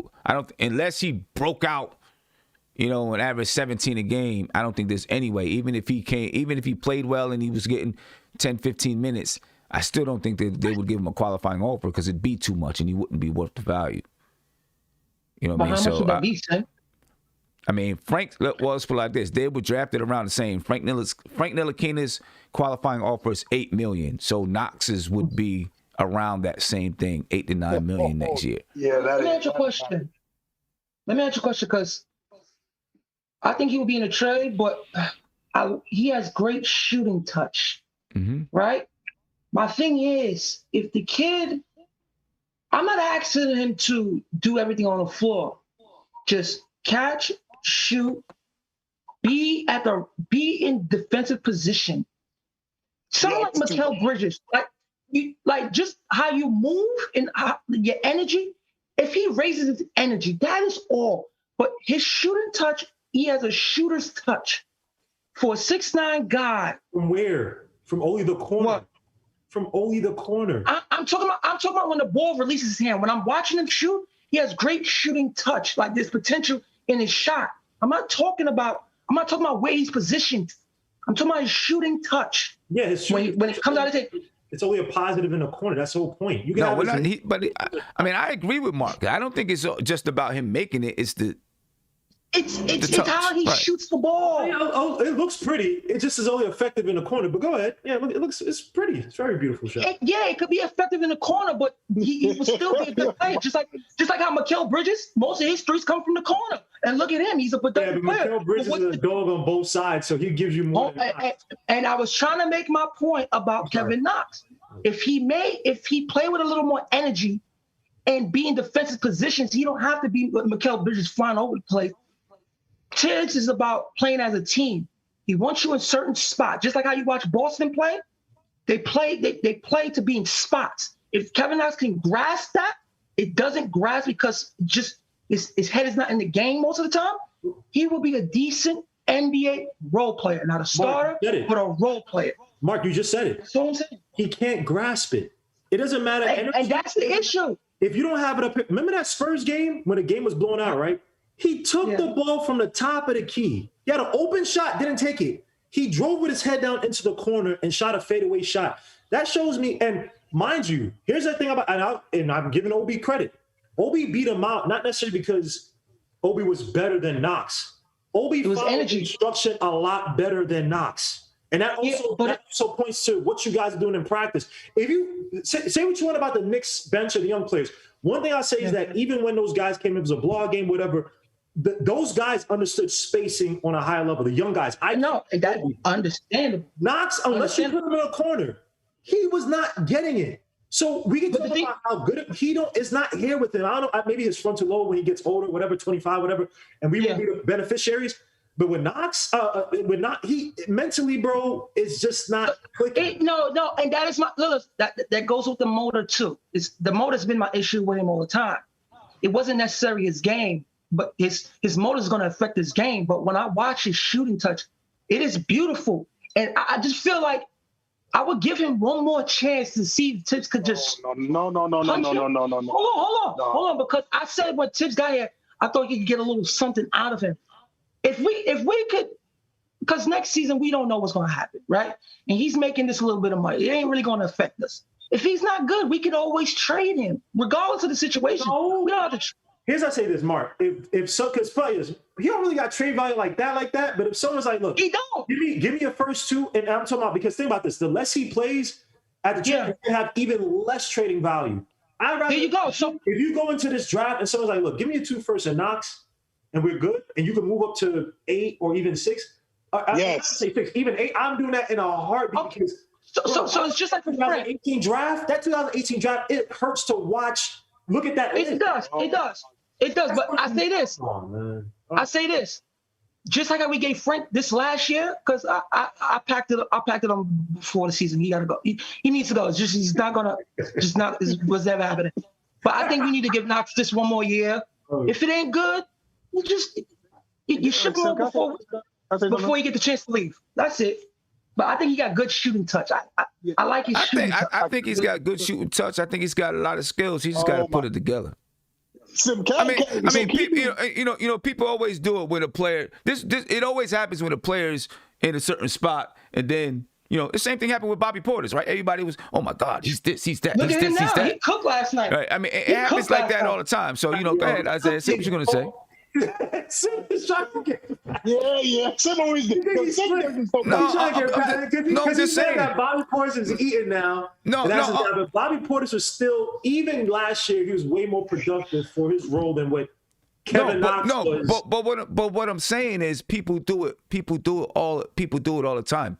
People write players off like that until they pop up someplace. I'll say the same. If the right deal comes for Knox for a little better player than him, you trade him. But if he has no trade value, let's just give him one more year. And if he don't do good before February, you ship his ass off. That's it. So Sim, you know what's crazy? You never apologize for saying Kevin Knox in the summer league was a 3-level score threat more than KP. Listen, I'll say it again. I still think he has more of a skill set than KP. KP is a spot-up shooter. Mark, KP is a spot-up shooter. That has nothing to do with who's a better player. Mark, being more versatile doesn't mean you're a better player. Don't be scared, Mark. Don't be scared now, Mark.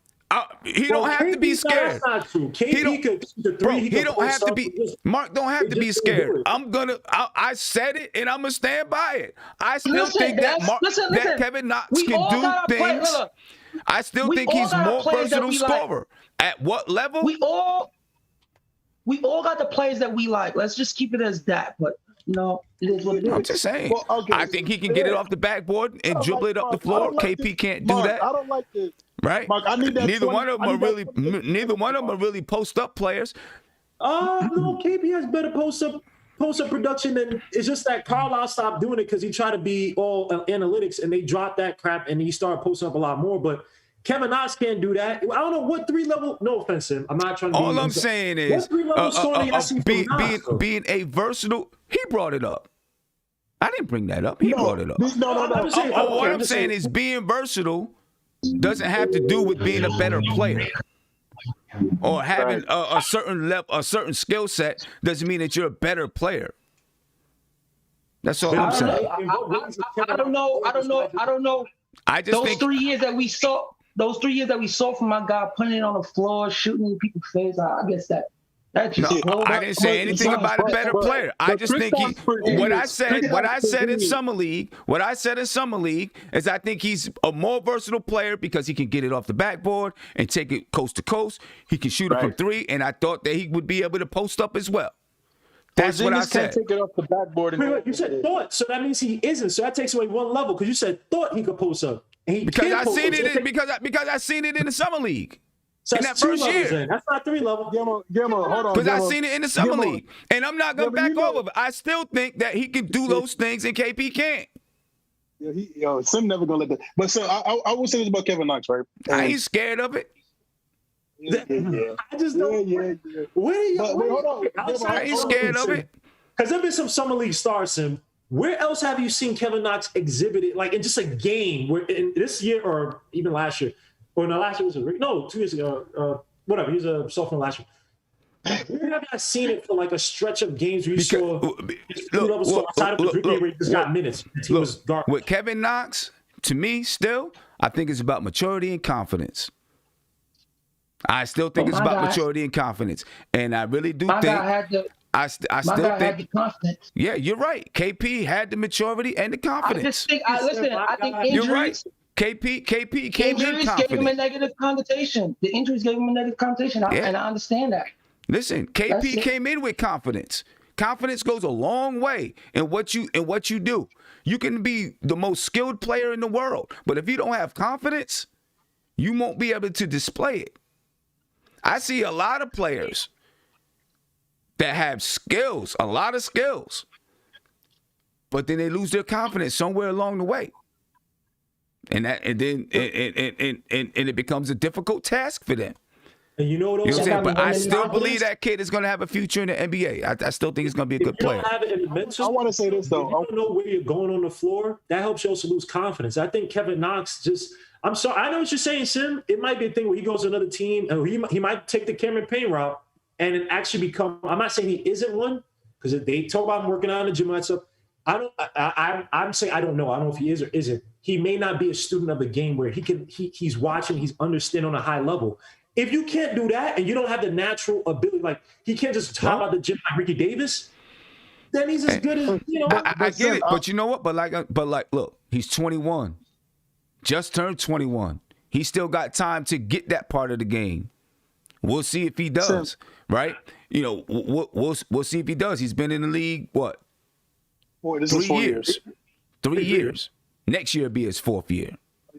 So Sim, right? Why don't you answer? Hold on. You don't have to trade him. Are you keeping Kevin Knox? If there wasn't no trade to be had, are you? Well, actually, that makes sense. If there was a trade to be had, like to move in the draft, are you keeping? Yeah, you move him. I'd move him. Okay. I would like to see one more half of the year. I'd move him. But if I had to keep him, I'm not gonna be like, oh my God, I gotta keep this guy again. No, because I think the guy still has potential. But Steph, I wanted to say this part. This is the part that hurts a lot, right, about Kevin Knox, because after you did see the summer league, I think everybody was happy. And it's so funny because I remember in 2018, the first time I met you was the Kevin Knox draft, and I remember we all felt that energy in that building when we all thought it was going to be Michael Porter Jr. or Mikal Bridges. And then you got Adam Silver laughing when he picked Kevin Knox's name out. But then you see him in the summer league, right? You see him go, you see him in the summer league produce. Everybody's hyped. And you see in that season where he got the green light, and it wasn't really good for him to even have that again with David Fitz and all those guys. But I mean, each year it just continues to get like worse and worse, and it hurts now seeing that the 2018 draft class is playing major parts in the NBA finals. I remember we talked about having Mikal Bridges and the fact that he's one of the main contributors on that team, and people are even talking about him being one of the top 5, top 10 best defensive wings in the league. Hurts. I mean, I don't really, again, right? I will never count Michael Porter Jr. because the back thing, and I remember that, and I remember during the draft that year when me, you, and Joe, we were talking about it. The back was too much. But when you got guys like SGA, Miles Bridges, you got Dante DiVincenzo, Kevin Porter, you got all these guys, Landry Shamet, you got all these guys that are ahead of Kevin Knox, and they're all producing, they're all part of playoff teams, and this kid is just, I don't know. And I'm going to be real with you.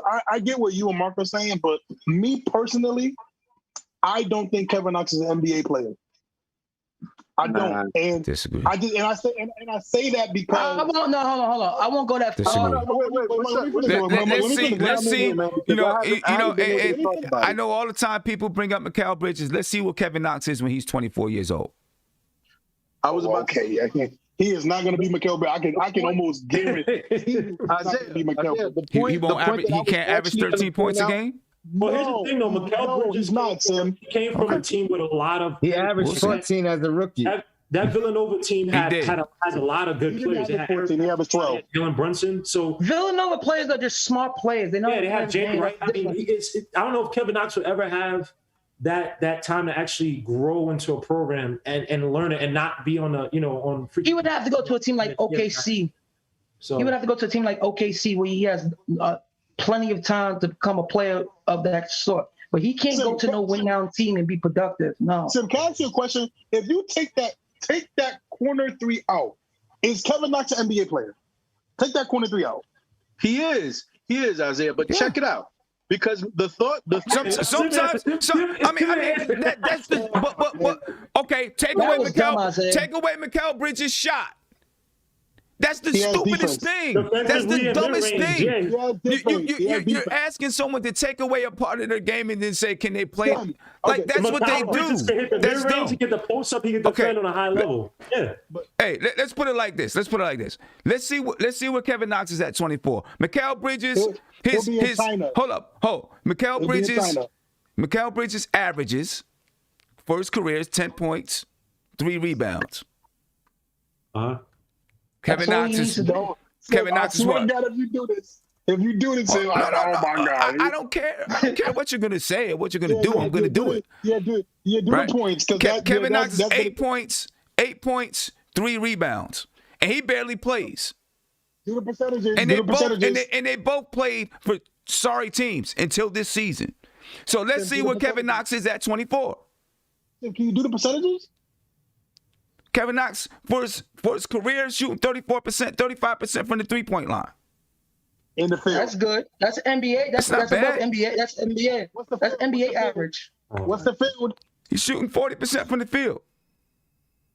What's Mikal Bridges? Well, let me go back to it. I can't believe you're doing this right now. What am I doing? Mikal Bridges is 37%, and he's 49%. From the field? Damn. 39% from the 3. He's that good, bro. 39% from 3, 49% from the field. Right? But when he was 22, which was his rookie year, he was 33% from 3 and 43% from the field. But like we said, there's one thing he'll never get. Right. But Kevin Knox ain't even 22 yet. 22 was his rookie year. What I'm saying is, can you give the guy some time? Can you give the guy some time? No. I'm tired of this time cap with this dude because this. Why? What? No. Why are you tired of a time capsule with him when Kevin Knox is 21 years old right now. He's not even 22. Mikal Bridges was Tim, 22 you as right a about rookie. time. Right? Tim, you Obi right about Toppin. time. Obi Toppin is 22 years old right now. He's older than hold on. He's older than Kevin Knox. So why is it that you can give Obi Toppin all this time at 22 years old already, but not Kevin Knox? Why is it? Why is it? No, but here, no, because this is the part that gets me mad, Sam. Because you do this, and you know, answer my question. Answer my question. Answer my question. Why is it that these two players can come into the league at 22 years old and they still get time to be able to develop? So when they're 24, 25 years old and they're performing, it's like, oh, wow, look what they're doing. But when a player comes in really young, they don't get that time. Guess what? Well, Obi, though, he's showing you. He showed you literally his first year that he didn't play a lick of defense in the first game of the season, and he played all right defense. The thing with Kevin Knox that's getting me mad is that let's keep giving him a chance. Mark has been saying this for how many years? He has no motor. He looks confused on the court. He doesn't know what's going on. He's playing Fortnite late night. He doesn't want to. He doesn't.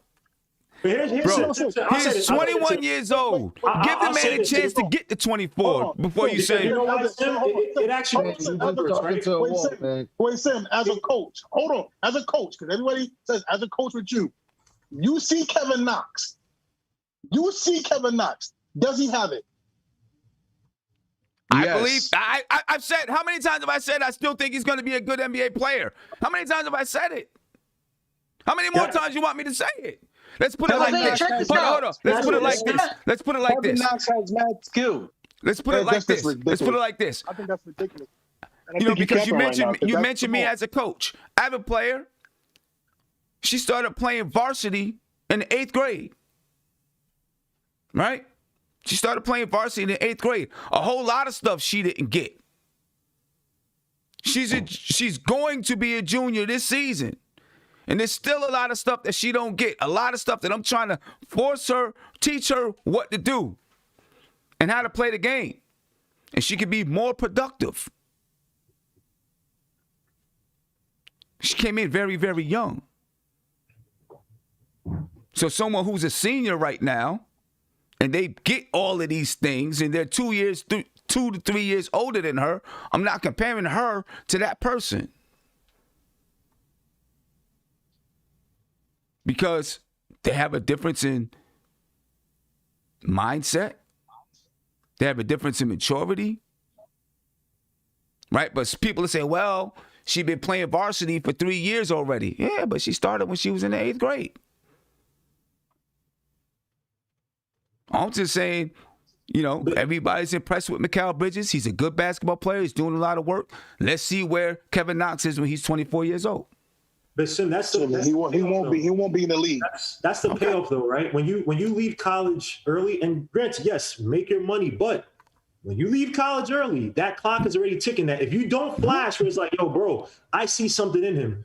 I want to invest, because again, Knox is what? This is 30. It'll be fourth year next year. Then he's a restricted free agent. You know what I mean? So it's all about investment. It's like, if you ain't flashing, it's like, I could build with you. Because every other year, a new young person is coming out. And it's like, I got to take a chance on this 21-year-old. Tim, I'll say this. Hold on. Let him finish. Let him finish. Go ahead, Gim. I feel what you're saying, man. But like I said, it's a dog-eat-dog league, man. Like, and let's be honest. Obi was playing a lot of the position or minutes that should have went to Knox. And in many instances, Obi was outplaying him in the little small spurts, especially defensively. And this is a guy who's less or more limited defensively than Knox. And he was playing with a smarter brain. So I know that. Let me ask you this. Why Knox didn't go to the G-League? They didn't have a G-League, right, this year? They did. Yeah, they did. They had a G-League.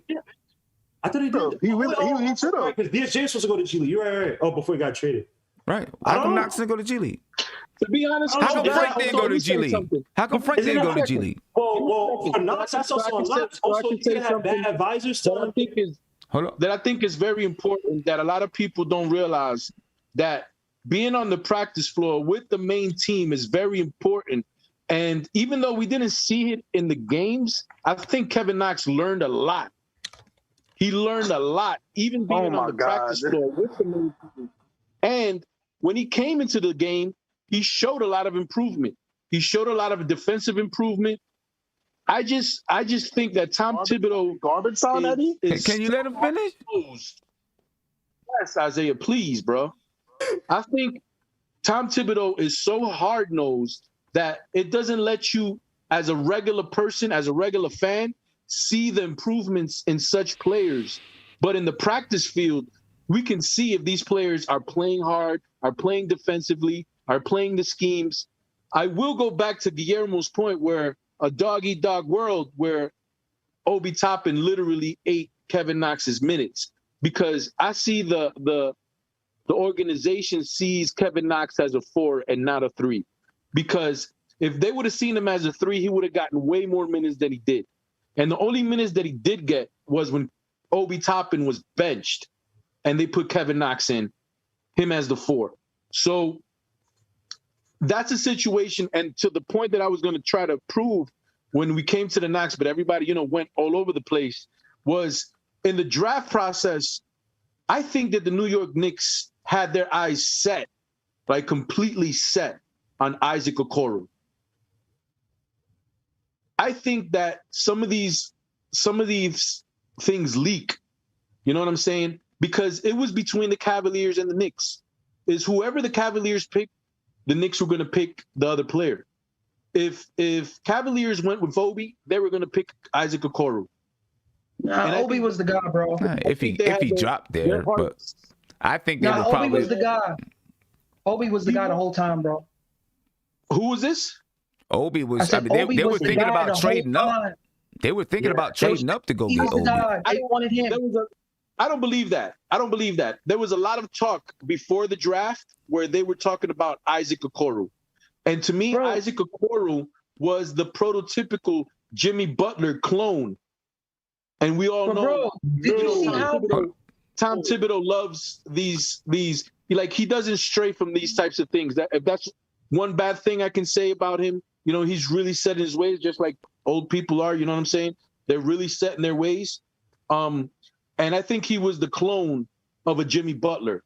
But Tiz wasn't in charge of selecting the player. The president really wasn't. It doesn't matter. It does matter. I still think to this day that if I had the choice between Obi Toppin and Isaac Okoro, me personally, I would pick Isaac Okoro over Obi. What does that have to do with Kevin Knox? Because the reason, if Isaac Okoro was available at 8, the Knicks would have picked Isaac Okoro because Cleveland would have probably picked Obi Toppin, and Kevin Knox would have probably gotten more burn at the 4 than he's getting now because Obi Toppin is basically getting his minutes. Leon Rose wanted Obi because Julius Randle's taking Obi Toppin's minutes. Obi Toppin is taking Kevin Knox's minutes. Kevin Knox is left with the scraps.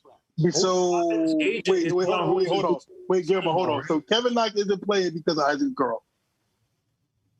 You get what he's saying. Let me get to a couple super chats here. You get what he's saying. Okay. What are you talking about?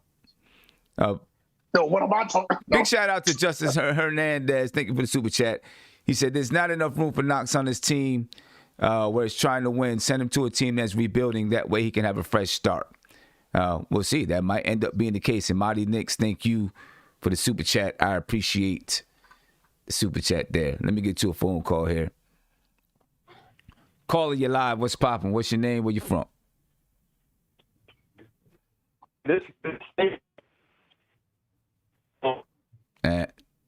Breaking up, my man.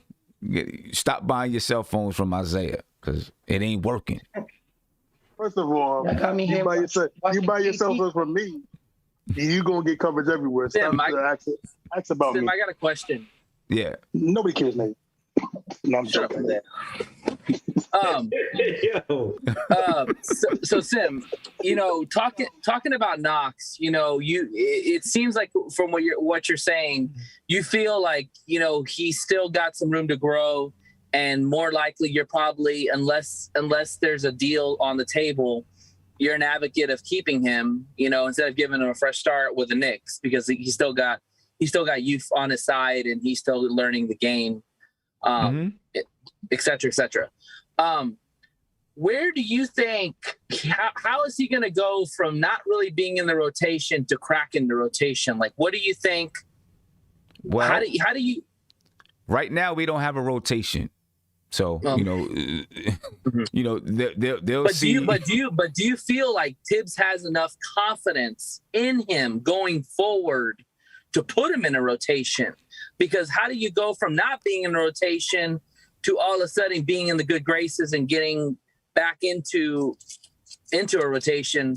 Because we know how Tibbs is. He's very hard-nosed. He's very stubborn. He's very big-headed. That's just how he is. And I feel like when he makes his mind up about something, he usually sets it and doesn't go back. You get better.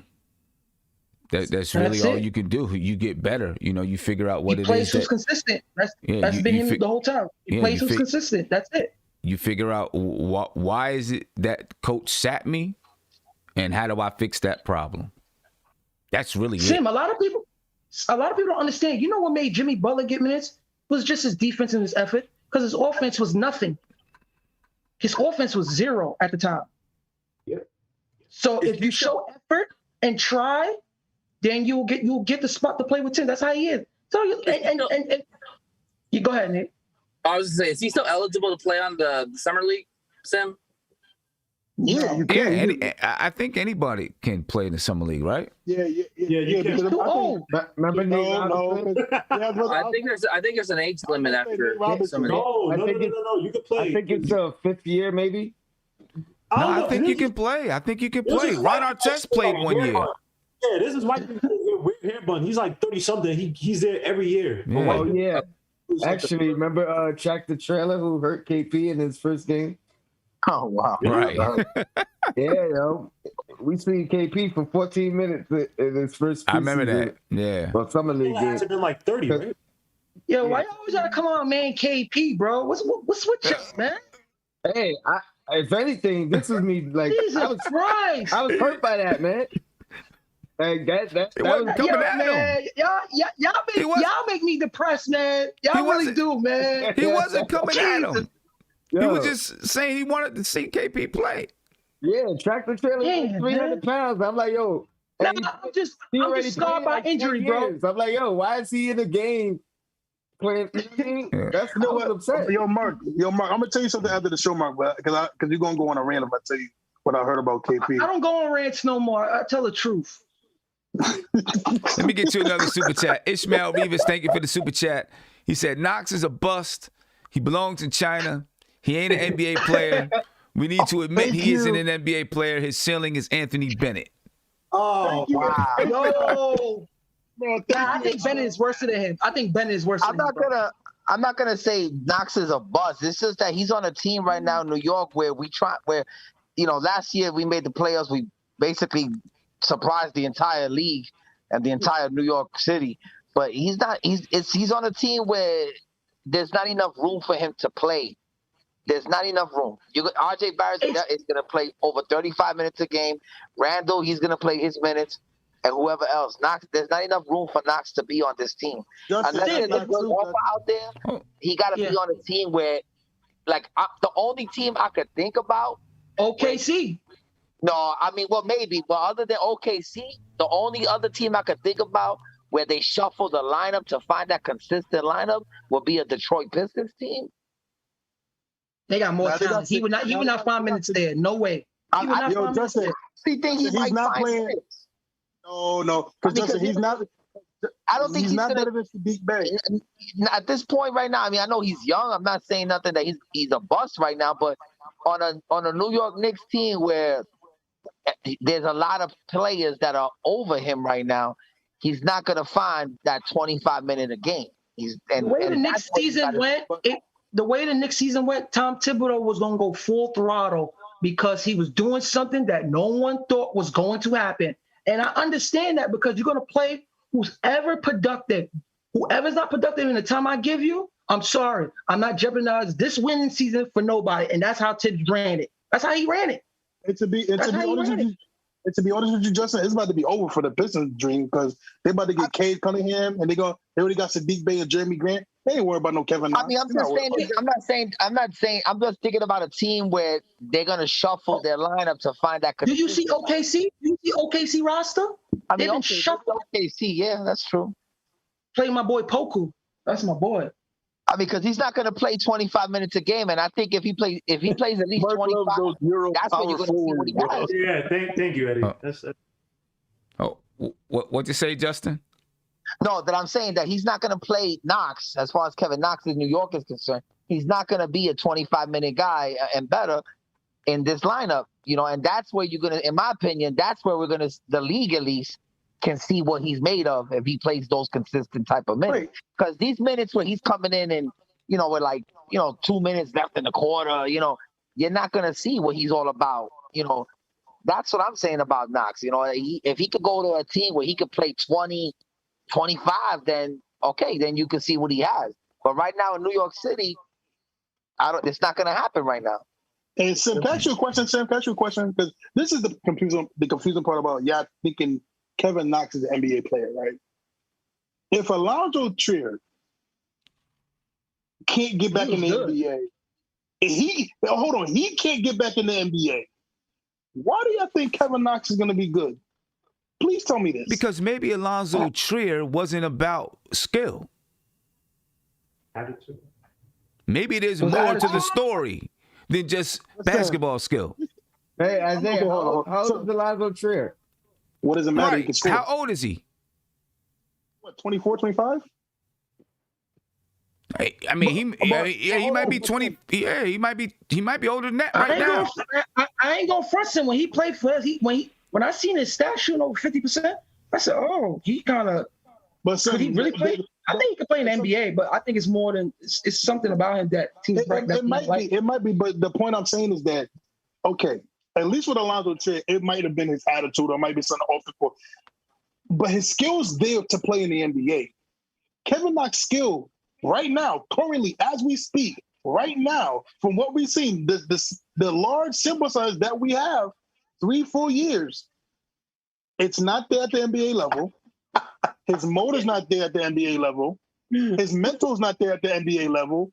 So again, when his contract's up, who's doing it? But how do we? Be the team? Yeah.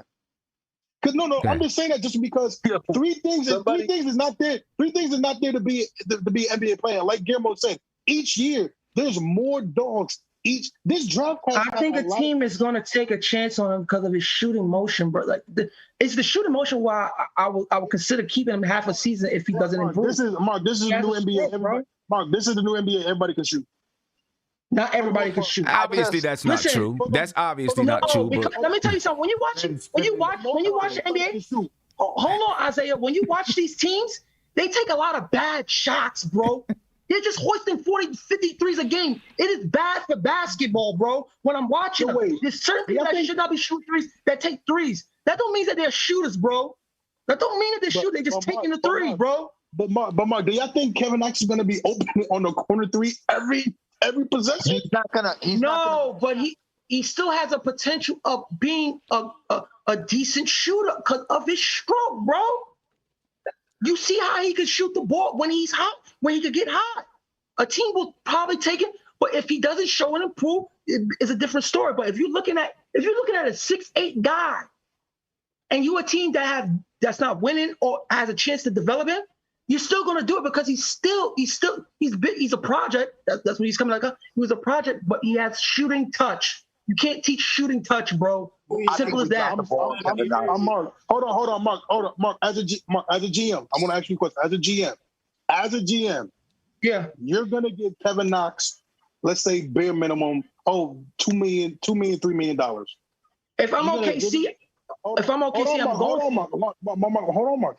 You're going to give him $3 million off of shooting motion? Off of shooting motion. You're going to take Joe Harris. Joe Harris got paid over. Wait. Bertans got paid $80 million. Look what happened to the season. He barely made shots. But both those guys, even Bertans, I know he's been trashed this season. Bertans and Joe Harris can hit shots from all over the floor at their. Yeah, okay, Knox is 21. But hold up. Right? Okay, so you talk about Joe Harris, right?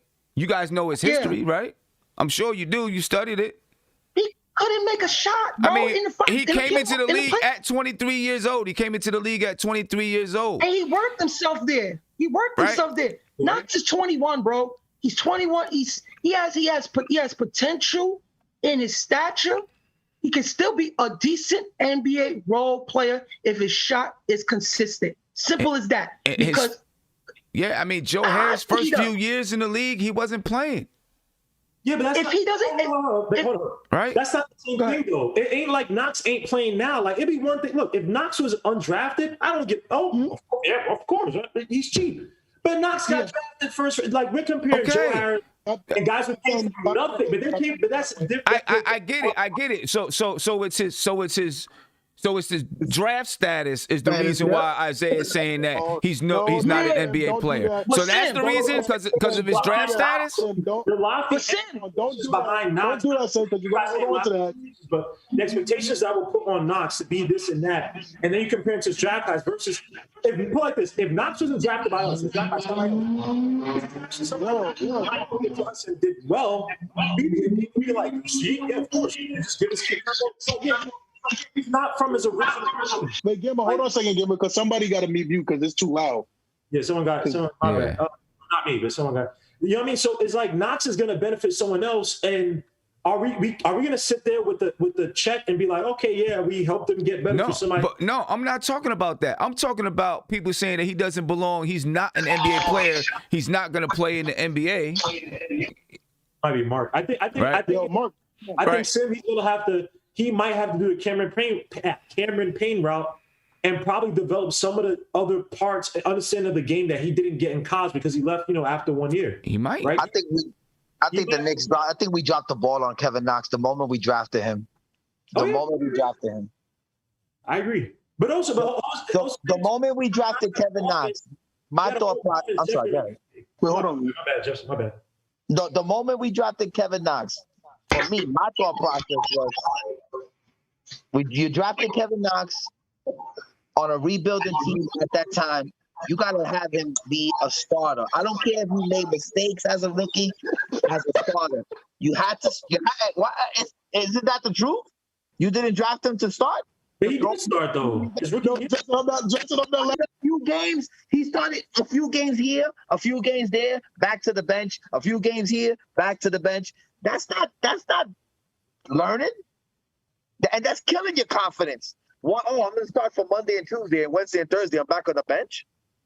Like, how are you going to build confidence on that? That's why I said they dropped the ball the moment they drafted him, the moment they drafted Kevin Knox. I'm not gonna lie. To me, it's bad when even you got the commissioner laughing when you picked Kevin Knox. Like, he was even shocked that the Knicks picked Kevin Knox. You know why he was laughing? Wait, hold on, Sim. Sim, I hate when you do this shit. Tony, go ahead. Tony, say what you were saying, please. Tony, go ahead. You know why he was laughing at Sim, you was literally there, Sim. You was literally there. Because he knew who the fans wanted. And he knew what the outcome was going to be from the fans. That's why he was laughing. He should have never got drafted at 8, bro, because in college, he wasn't good enough to go 8, period. And as the Knicks drafted him as 8 was bad. And I said it on draft night. He shouldn't have got drafted at 8, period. It's a mistake. That was it. Shout out to Steve Mills in that one. Shout out to Steve Mills in that one-on-one workout, man. He sure did get him right. Hey, Sim. Wasn't a one-on-one workout, but go ahead. Go ahead, Nate. My bad. The Isaiah, you hurting yourself, bro. Yeah. You got to get your facts straight, man. It wasn't a one-on-one workout. Go ahead, Nate. The group workout. So I got a question for you. Do you feel that this new regime believes in Kevin Knox and sees him in their future because they didn't draft him, just like they didn't draft Frank? And I feel like those two players have kind of been not necessarily, I'm trying to think of the word, basically not in their plans because they didn't draft those players. They were kind of there when the new regime took over. Yeah. I mean, I don't fully believe in that. I feel like if you can help the team, they want you on the team. Whether or not they drafted you, if Kevin Knox came in and he was just killing and playing defense and doing everything that Tom Thibodeau wanted him to do, they're not going to say, well, get him out of here because we didn't draft him. So I don't think that's the case with either one of those guys. That they didn't want him just because they didn't draft him. You got to produce. You got to produce. You don't produce, you get out of here. You have a chance this season. Like if you're talking about a roster that have a lot of people, man, he better do something, man. I don't know if he's gonna do summer league again, but something. He's not gonna have his chance in New York City. He's not. I hope he gets traded and averages 17 a game. I really do. We in a different timeline.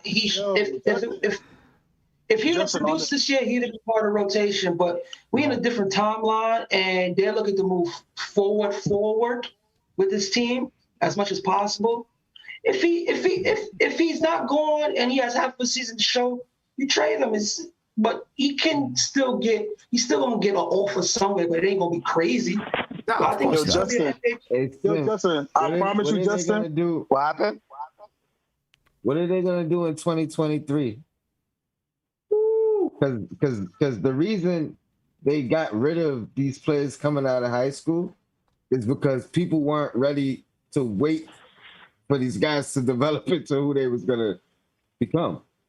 Mm-hmm. With these high schoolers coming, being able to be drafted again, can you imagine this guy? But you might have a 16-year-old. They're gonna expand the G-League that they talk about, or he can't go left.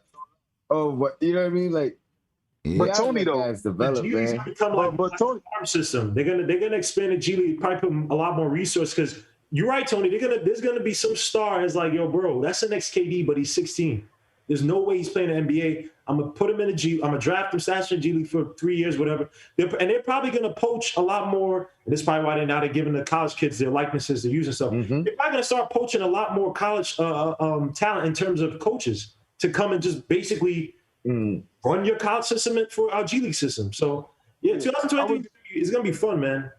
Just to piggyback what you said, Guillermo, I 100% agree with you with that. That they're probably you're most likely gonna do all 30 teams have a team now in the G League? Not yet. Oh, so I guarantee you by 2025, 2026, you're gonna see every team have a G League team. All these kids, like Guillermo said, like it's gonna be a farm league. 3 years. If he's 16, 3 years in the league, you come back in 19. You got a little bit of your man body. You got more skills. Like you said, these college coaches are probably gonna come in there more and all that stuff. So yeah, I think what you're gonna see is you're probably gonna get one or two guys that will be able to go to the NBA, and the rest of those guys are gonna be G Leaguers. Almost like the Larry Bird situation where they had his rights from college. Yeah, I think he got picked by. Didn't he get picked by the Hawks or something like that? He got picked by Boston. He got picked by Boston and came next year. Yeah. Basically it's like if you draft a player and then you stash him in the G League because you drafted that player, you have their rights. But if you just got a player, if he's good. Right? If you got a player that was like an undrafted rookie. Right, and then you signed him to your G League team. That player can still get picked up by any other team in the league unless you make that player a two-way player. Yeah. So it's just about collecting young assets that have potential. Yeah. But most of those guys don't go to the G League, and it's good for them because I think the G League is good because you want them to come in playing the NBA style instead of that college game with the defensives. A lot of guys that play in college, they're playing zone. They don't teach you how to play NBA defense, and I hate that. So I like guys that's gonna come in and play in the G League because they can feel that physicalness and play a NBA style. Yeah, but see, like what Tony was, well, I think maybe correct me if I'm wrong, was kind of alluding to is you're gonna start seeing a lot of players getting just cut off straight. 20, 21 years old, we don't need you no more. Then they resurface with another team 3 years later playing good basketball, right? Because they're going to be cutting players off. All these other new fresh blood coming in. All right, you know what? They ain't giving me enough. It's 3 years, 2 years. They ain't give me nothing. I got a new guy coming in. You know what I'm saying? Like so Sim. you gotta come in. You gotta come in like bam. You gotta, especially with these high school guys coming in, you're gonna have to come in ready to rock. I'm telling you, G-League is good because that kid that played for Golden State, Jordan Poole, Sim, if you'd have saw him last year compared to right now, he's a bona fide NBA six-man scorer. So G-League is very, very, very, it's good from a confidence standpoint because when his confidence rise, he took off. So me personally, if a player's not doing good, I'm stashing him in the G-League, bro. Straight like that. But Mark, I want to ask you this. Do you think that's more on the culture that the Golden State Warriors have? Because again, right? Nah, to me, bro. Well, no. I'm just saying this because, like, you have like, to me, the three best G Leagues that I've seen in the past like 5 years have been the Westchester Knicks, the Toronto Raptors, and the Golden State Warriors. They, to me, have been the three best G League. G-League is when it comes. If you'd have seen the guy from last year, he was so erratic. He told himself, "I'm going to go to the G League." It was more on his confidence. He came back, bro, and he's a bona fide NBA legit scorer coming off the bench, bro.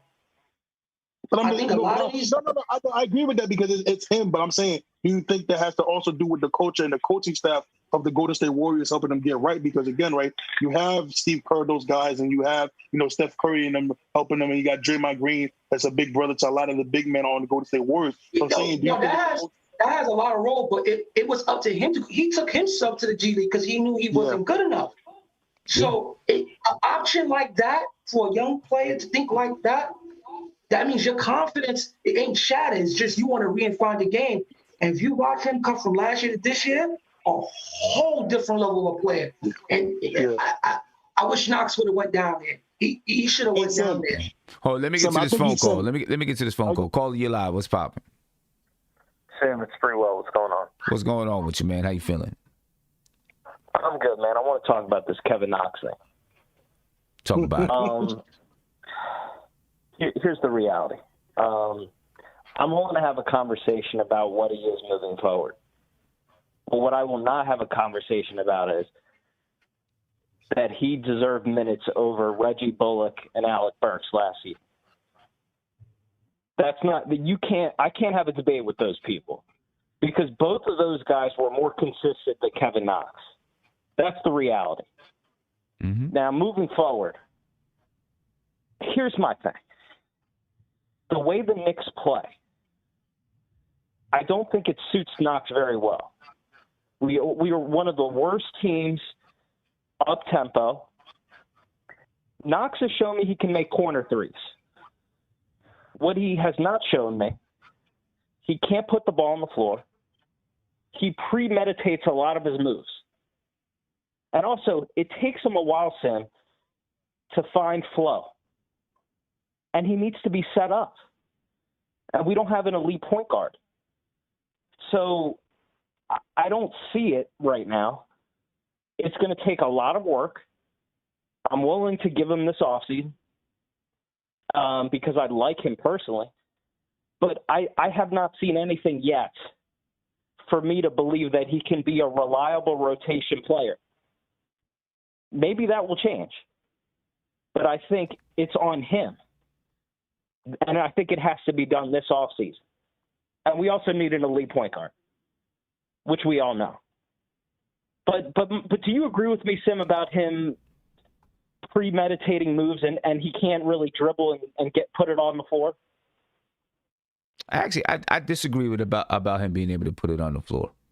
I actually did a video. I did a coach's corner before the season started, talking about his ability to actually find the roller with him being a ball handler in a screen and roll situation. Obviously, he was never used that way.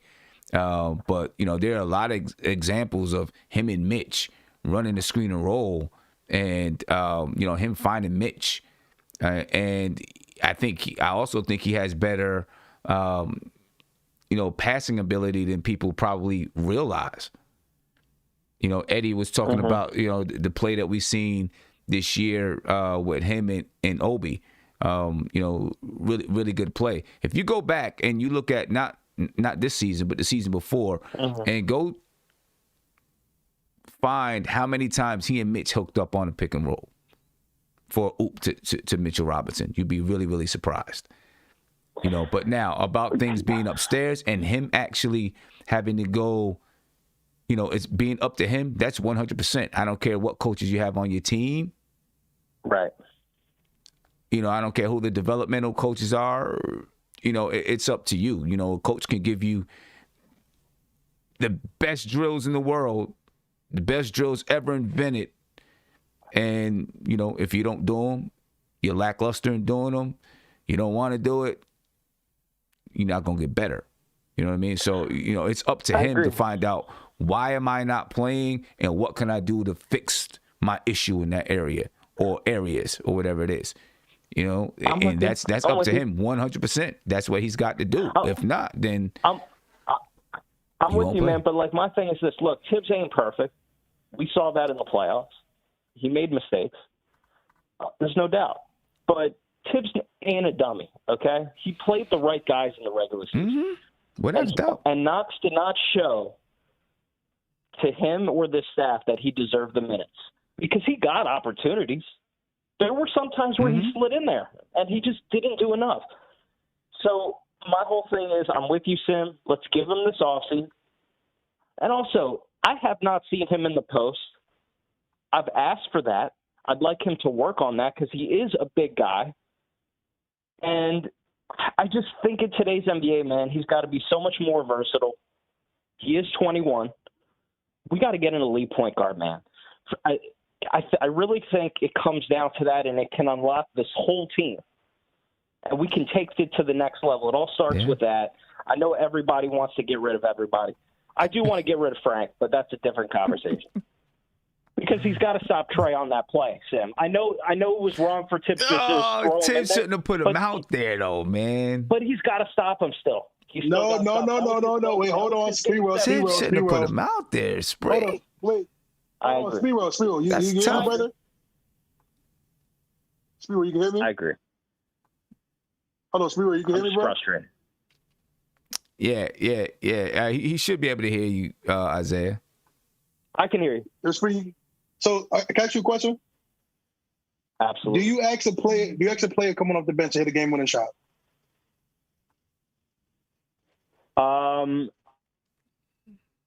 No, I wouldn't do that. Come on, you can't expect that who didn't play all game to stop a hot Trae Young. I'm sorry, you can't do it. I think defense is different. No. You have to get a rhythm. You just can't go in there. Okay, that's like saying, I'm just like saying, okay, I can't say Ron Artest. Ron Artest was just different. He was a different beast. That's like Gary Payton coming in, didn't play all game, and Jordan's on the scoring spree. He asked him to stop him for one play. You talk about Michael Jordan now, so you know you shouldn't but use Michael Jordan's different than Trae Young. Use Michael Jordan. Shouldn't use Michael Jordan. I just think it's hard for a defense. You're asking a guy that hasn't got in the game to. No, I got you.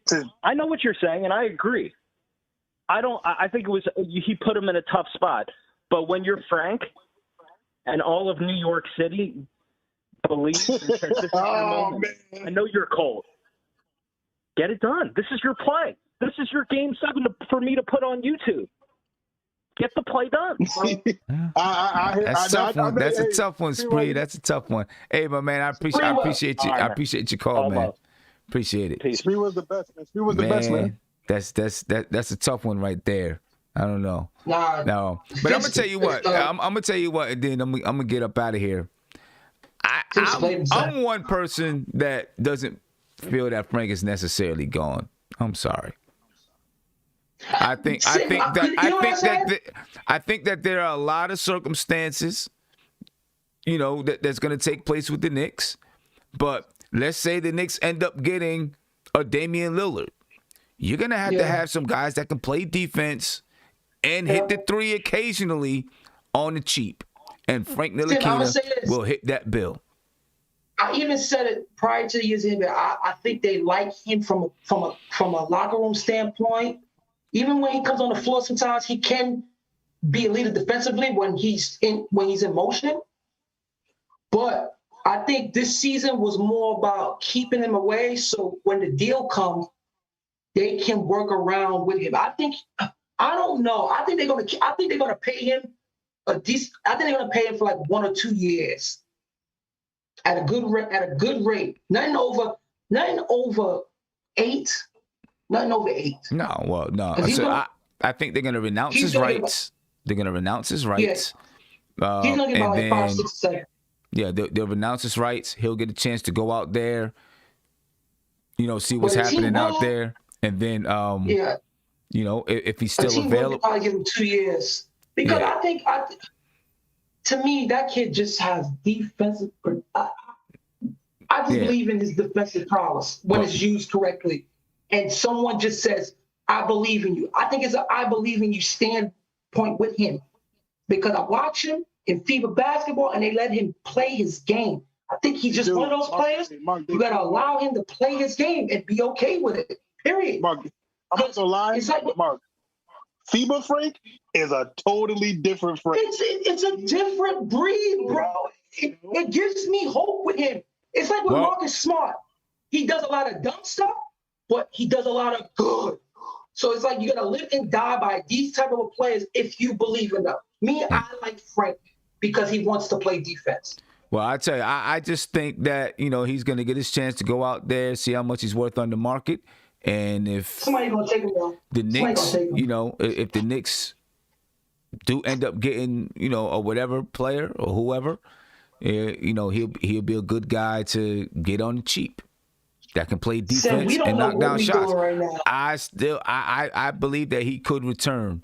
You know what I mean? And look, Frank Ntilikina is going to be motivated. I think the USA basketball's first game is against France. Listen, do you feel? How do you? Let me ask you a question. How do you feel about the Knicks team right now? Like, I feel like we don't have one. Huh? Yeah, we don't have a team right now. Yeah, you're right. We don't have a team. This is our team. This is our team right now. Julius Randle, RJ Barrett, Joakim Noah.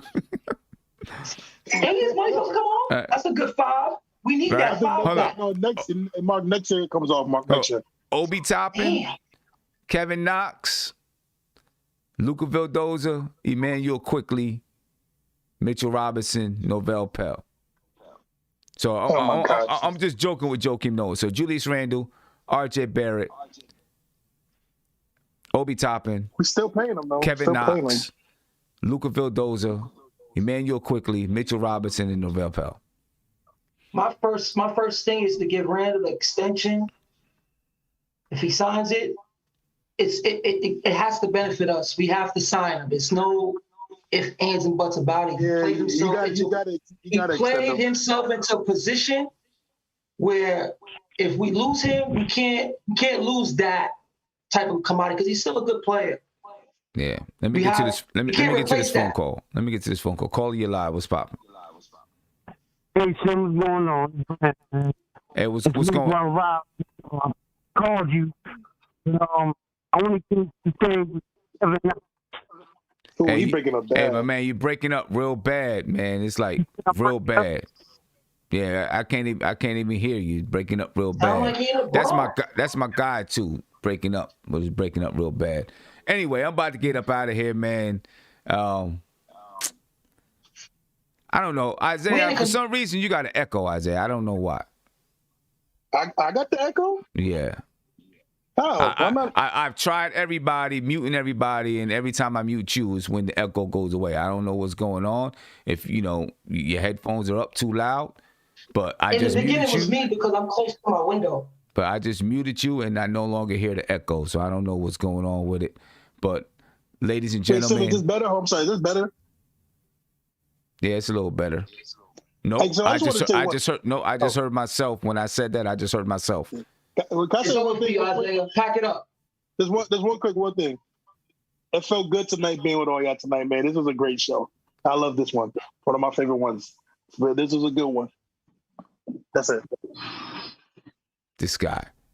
No matter what happens, he comes in with something off kilter. Ladies and gentlemen, I'm out of here. I'm out of here, man. Please make sure you join us at the draft party, NBA draft party. get your VIP ticket so you can join all of us.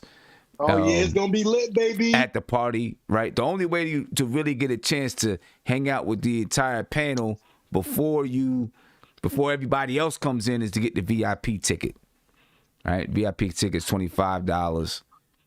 It includes happy hour buffet, your chance to hang out, chill with everybody.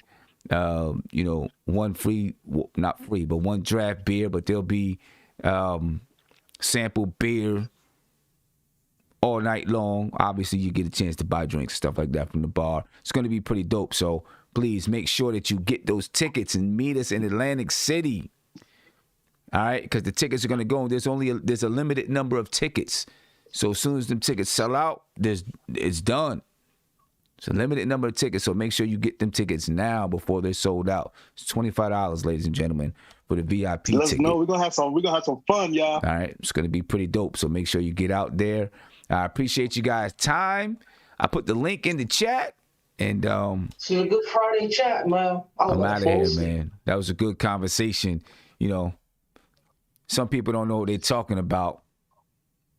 I ain't gonna say no names, but Sim, oh my God! I ain't gonna say no names. Sim never gonna apologize for that Kevin Knox take, but it's okay. We gonna let it go. And BK, nothing but Knicks. When Sim passed the assist, you know that it's #1 show that breaks down the game. If you can't play defense, stay out my way. Dribble the ball, come down the lane. 5 seconds on the shot clock. Who gon' win us the game? You wanna hear Nick updates and trade rumors? Post-game reviews, this the place to tune in. So tell a friend just to keep the ball moving. Like the page if you feeling the movement. Every game we coming to win. Give us a sub like a player that came off the bench. This is NBK, nothing but Knicks.